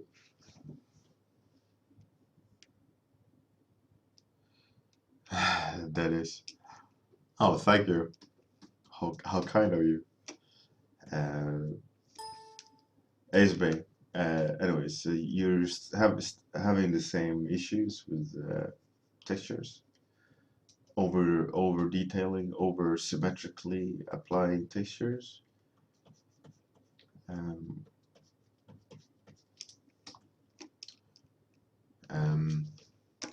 like a simple. Come on. I guess you don't want to make a new document. Like, let's say fur, right? You, and generally beginners, would probably start doing fur like this, strand by strand, right? And then they need to go in and add the highlights, and then just kind of super noodle that fur to death, right? Already mine has a variation in brush strokes, but a lot of people, when they do furs, they do have one brush, and they zoom in, which I haven't done. Let me zoom in, and they just perfectly make that fur, each strand, stand apart, right? Because it's fur. Fur is based on small strands, right? Because that's what fur is, right? But in actuality, what you should probably do is start big and get the rhythm of the bigger groups of fur and think about the global direction of the light, right? So if we have a sphere and there's a light, right, on the sphere, think of this as a mass, like a piece of bread or a loaf in 3D space. Then the hierarchy of light on that piece of loaf, right, would probably, the highlight probably would be something like that, right? And the terminator probably somewhere over here. But I still haven't made a smaller brush defining the shapes of the fur, right? It's all just very lofty and a big soft brush. And then start to decide, like, okay, where's the kind of more interesting aspects of the fur? Like, where can I start adding detail and character of the fur? I mean, at the moment now, I'm not painting dirty fur, because dirty fur hangs more, right? Has lots of blood in it, or whatever. it acts completely different. And then you can just start adding subtle details with a smaller brush to indicate the finer aspect of the fur. You know, how is it behaving? Is it shiny? Is it isotropic? Isotropic in its sense of reflection, as in the highlight center mass, or is it a horse's isometric? No, not isometric. Isotopic. Isotropic. Shit. Whatever. Yeah. So at least, like, I mean, I'm butchering the fur, but you get the idea, right? Of how to make something feel more like the material, and where zooming in is not the strength of the painting. The painting is the collaboration between softer and bigger brush marks as a whole.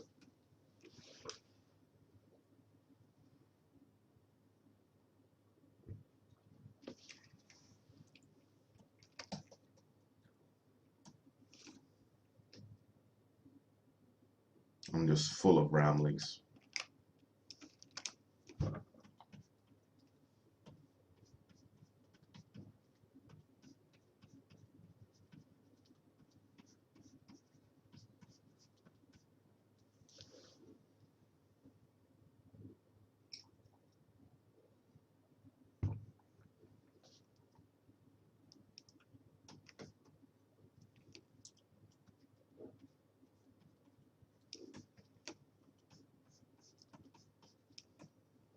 And by the way, I did the fur painting without reference,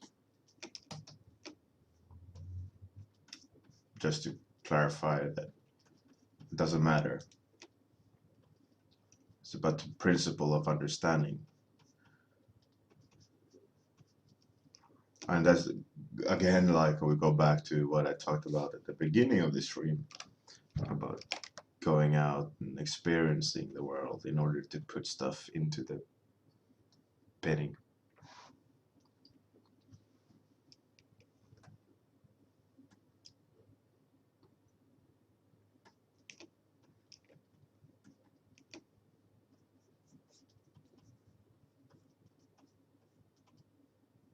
For example, like you're having that slow motion moment on a beautiful woman, man, whatever your poison is, walking down the stairs in a fur coat,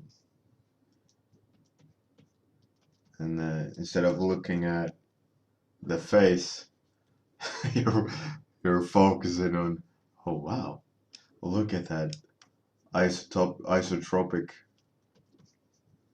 specularity of the fur. I need to remember that.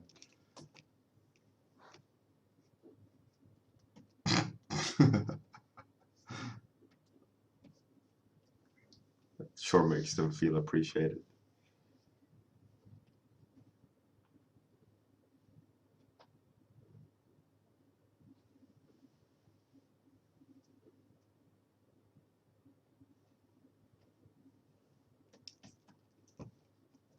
It's a very common mistake in both Le Rib and yours, Space, that you just focusing incorrectly on things, which I'm also doing at the moment with my penning.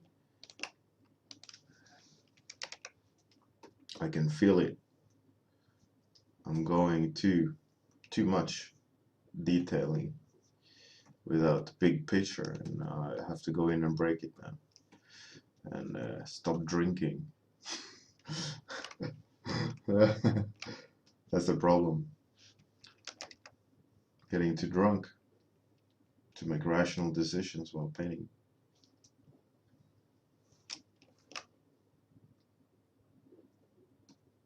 I'm not really drunk, but you know what I mean. Probably intoxicated. I shouldn't drive a car, that's for sure.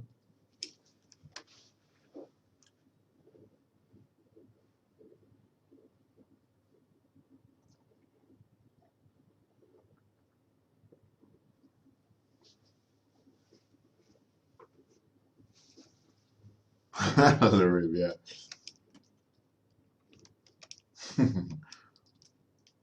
Narmed. Sure, why not? Throw your link in there while I'm at it. Might as well, right? I'll just try to squeeze in some painting in between.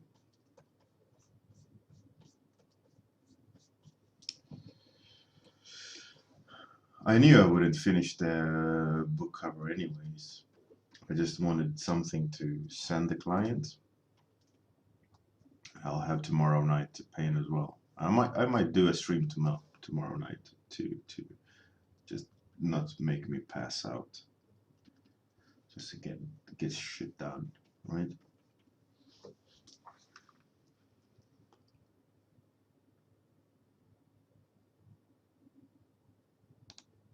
That's fine, Armit. It's the same principle. Oh, I've seen your stuff. I've seen the guy in the diagonal snow landscape with two swords.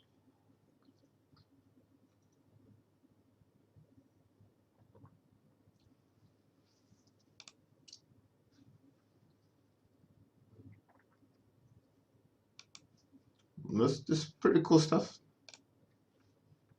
But there is a inherent awkwardness. I think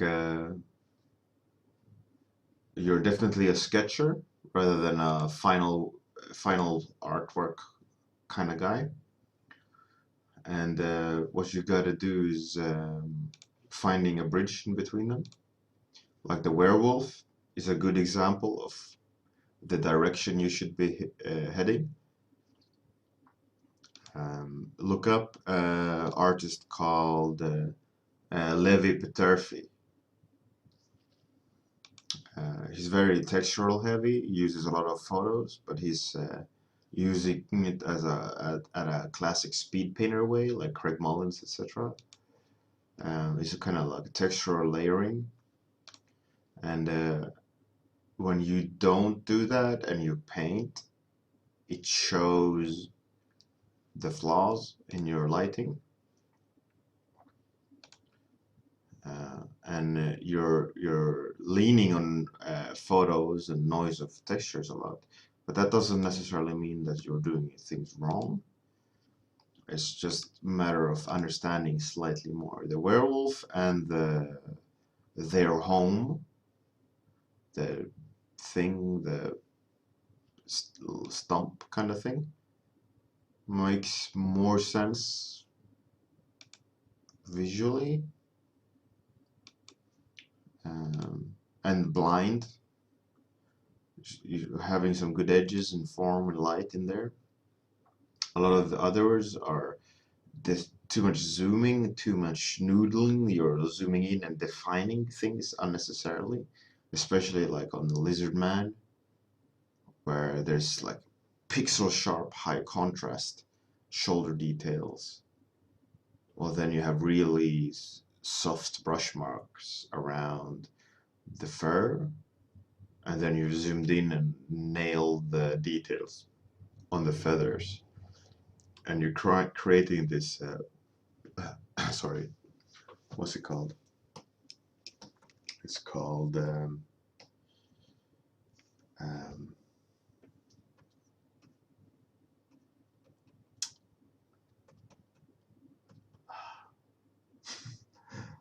it's called something. A parallel to it, the word I'm trying to find. I'm sorry, English isn't my native language. It's like confirmation bias, right? It's like you know something and you're selecting information. Um, it's the same thing of applying the detail work is like you're knowing too much and you're not thinking about the big picture.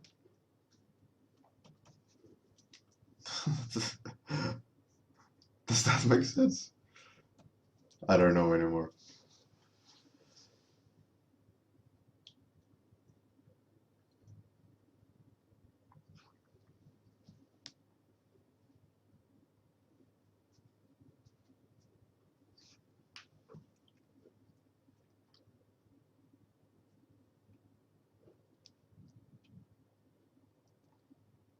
Yeah, Samson Reaper is his classic nickname.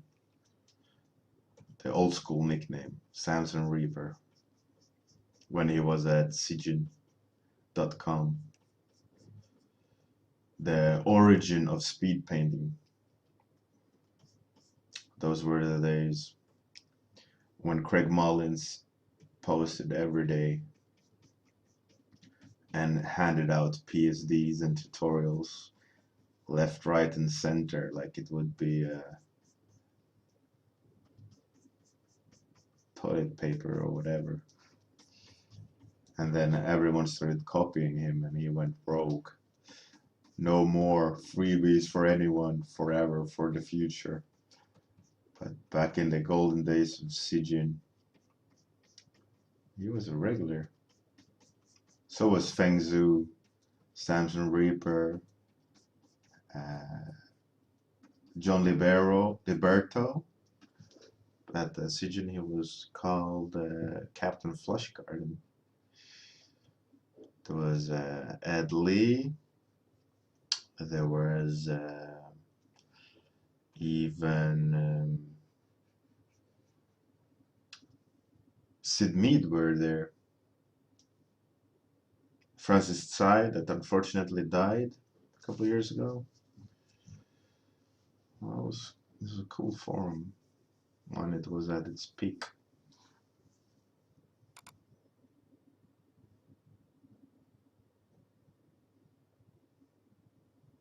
No, but yeah, they're very different brushstrokes though.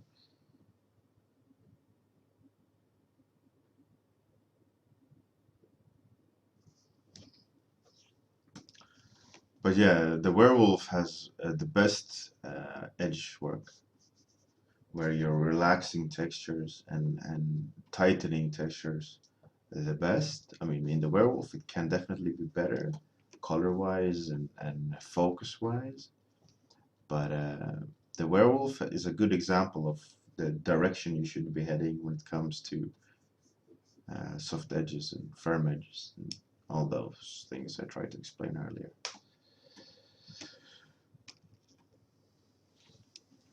Now, looking at my painting, I really should stop drinking and painting live. And especially zooming in, talking bullshit.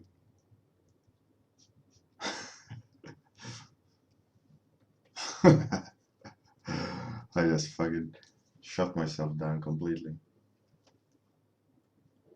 F you, Bjorn.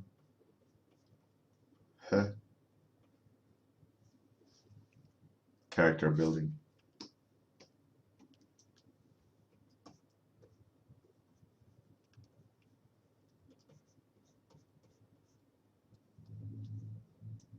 No, it's, I don't know what I'm doing.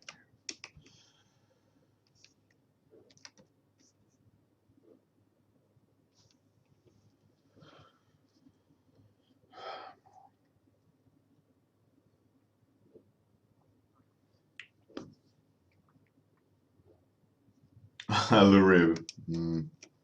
Questionable. It's definitely not productive. But I'm having fun talking to you guys. So, and girls, I don't know the sex of most of you. Well, I know Dennett, Passenger, because I met him in person a couple of times. And I know some of you because you've said that you're men, but I actually don't know. I never met you. Sven Zenart, I've met. He's also a man. But I don't think he's here today on this stream.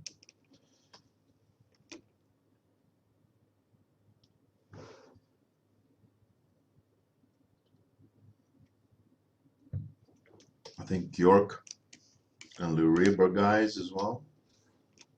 I think they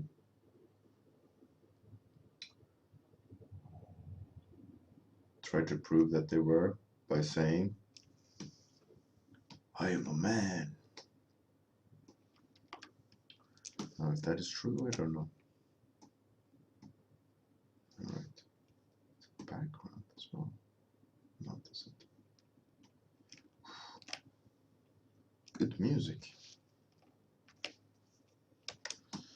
which you can't hear. Let's see if you can hear it.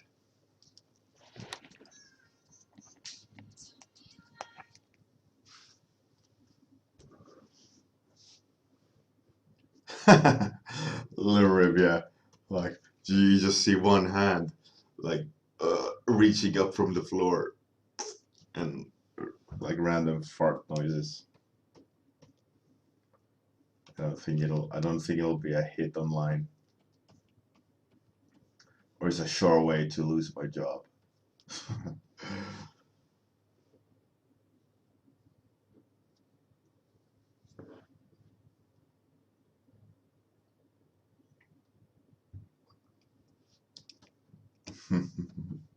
It's good stuff, Lou.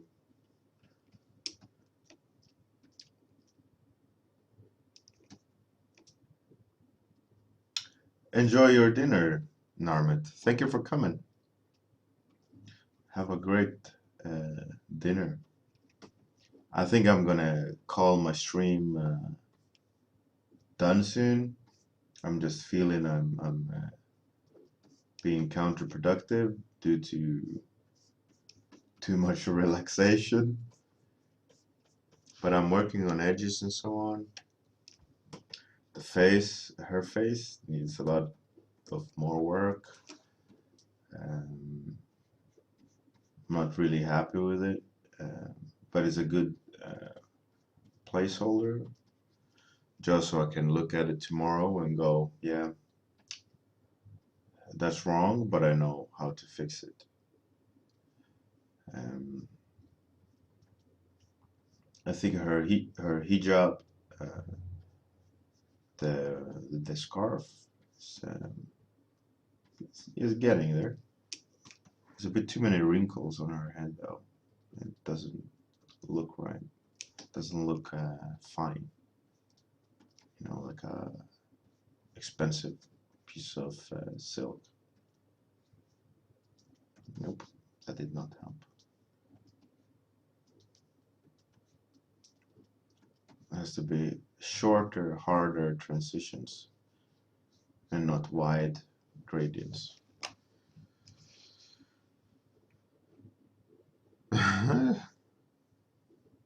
My pleasure, Narmit. That is it's not Bob Ross, the happy painter. It's Bjorn Hurri, the drunk, just kind of cursing and rambling and falling, falling asleep while his painting slowly deteriorates to utter mush.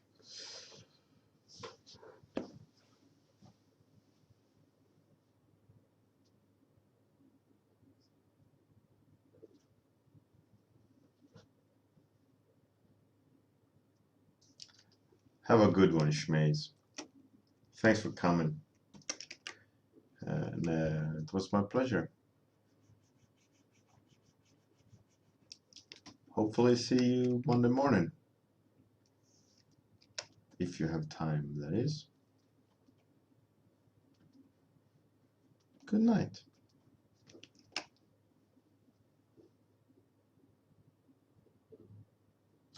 Definitely, Lil Rib. That would be a Patreon goal. Or a viewer count goal, like 1,000 followers on Twitch. I'm gonna be a drunk stream, you know. Bjorn Hurry reveals all. That would, oh man. I have to like have a bottle of whiskey or something to really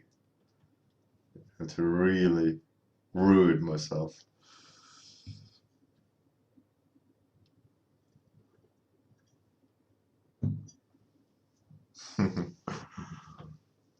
That's good stuff.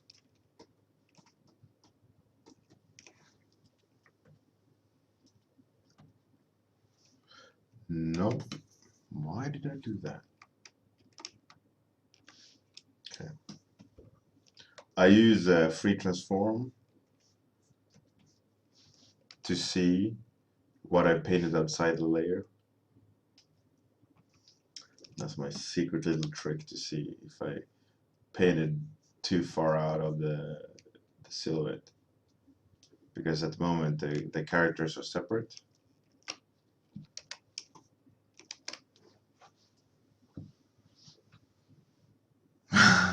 Lock the door.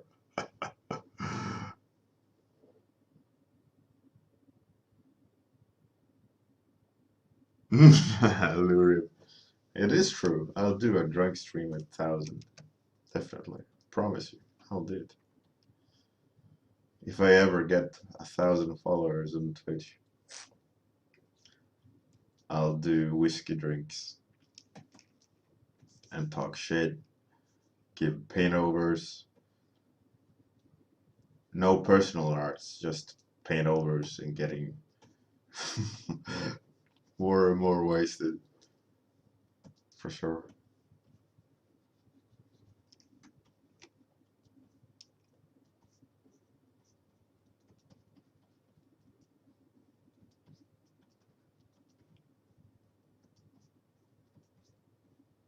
Can even have my beautiful wife to co-star if she's up for it, at least for a little while.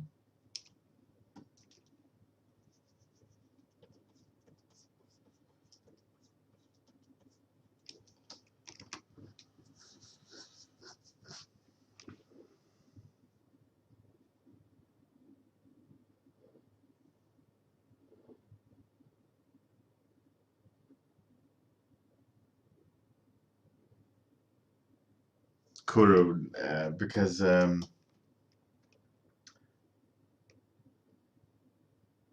know that if I wouldn't be streaming, I would have stopped painting. It's I'm repainting too much. If you remember, like on my warm-ups, the times when I'm not being productive is when I'm repainting areas too much. And if you think back on the stream, there was a cutoff point where I'm just kind of going over the same area, juggling. Usually it involves zooming in too much, trying to control the painting too early.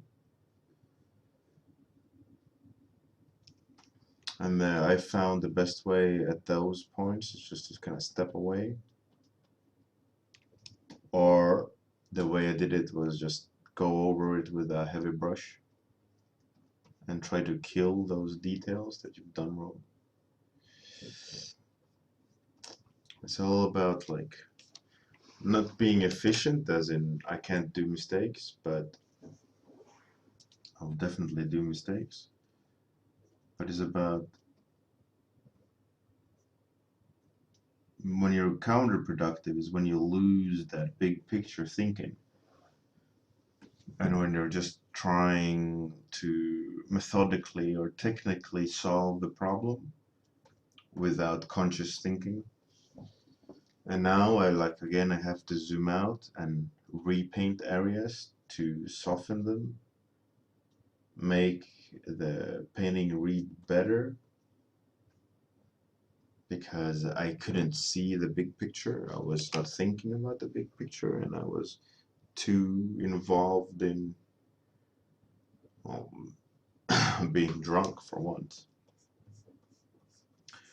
but also talking to you guys and just going on autopilot, which is not helping in the painting. So that's why now I'm zooming out and destroying information and adding information.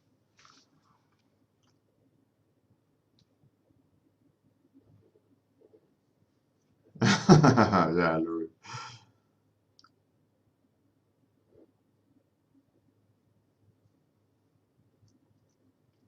Lurib. Yeah, I'm not a meat drunk. Far from it. I'm a nice guy.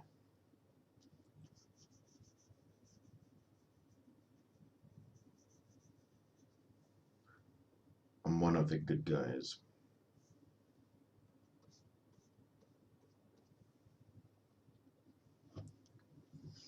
Right, for the eyes, I think I need to introduce some of that orange just to kind of give it more meat. A little bit too much. I like that black in there. That is pretty cool. Only 36, 38 followers. Lurib, that's a promise I will hold you to.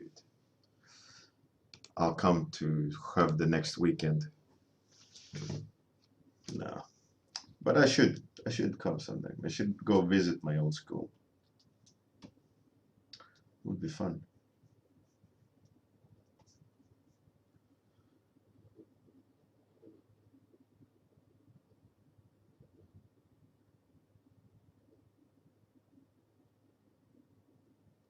Book.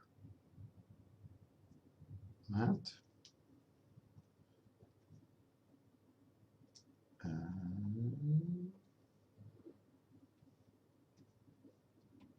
The painting I'm doing is a book cover, if that's what you mean. I don't remember talking about some book other than this book. That's cool, though, Rib. Yeah, definitely. I think it's cool. Skövde is a cool town, nice and relaxed town. Very small scale.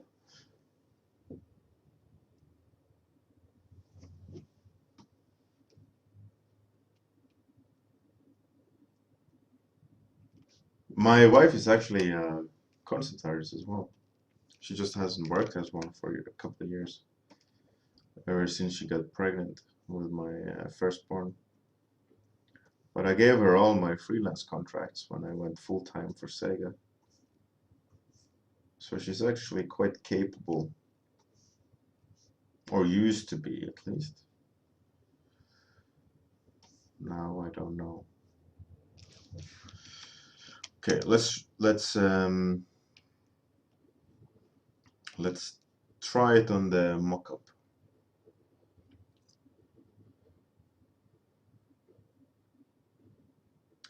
Lurib, no, she doesn't have one. But she's beautiful, if that is of any purpose. She does a lot of like book illustrations, and she works with fashion at the moment. But you know, she looks like some Hollywood star.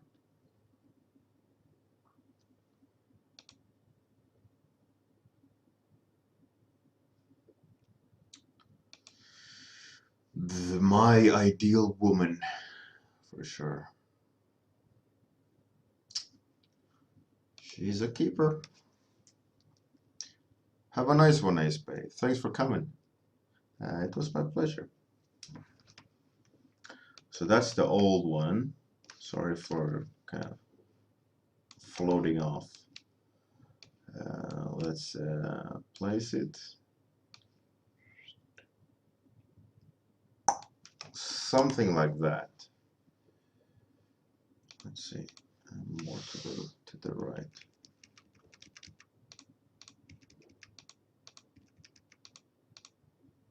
Yeah. Gangster Bjorn came out. I think this will be cool. Somewhat like that. I think the guy in the background, his pose is horrible. I need to give it a second thought tomorrow. I think the woman, she's kind of getting there, but she's a little bit whatever that means. But I'm digging the direction. That will be good. I think for that, with that being said, I think I'm done. I don't think I'll be any more productive. I think I'll just make things worse.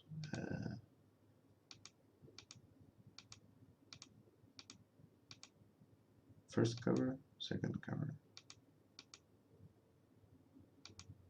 Some patterns. I think it'll be cool patterns up there. I think that'll be good. Slightly different from the wolf, but I think it'll be good. I think they'll like it. The Magnus Chase thing, Andre, is inlay of gold on the actual book, so it shines. I'm not responsible for the text.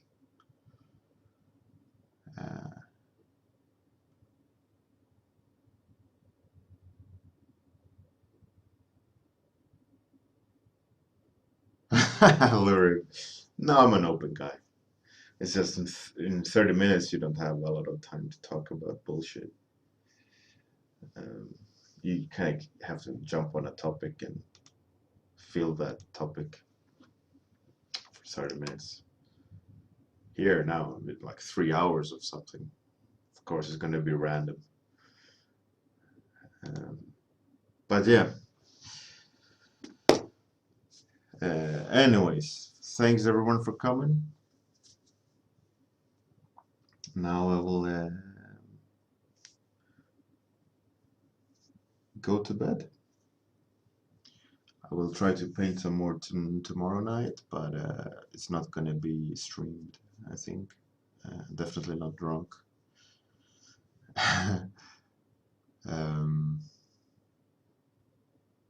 Yeah, I think I'll leave it at that. Thanks, Dennis. All right. Have a good one. And remember, 1,000 followers is me, a bottle of whiskey, and paintovers. So spread the word. And outro. Something, something, special words. I don't know.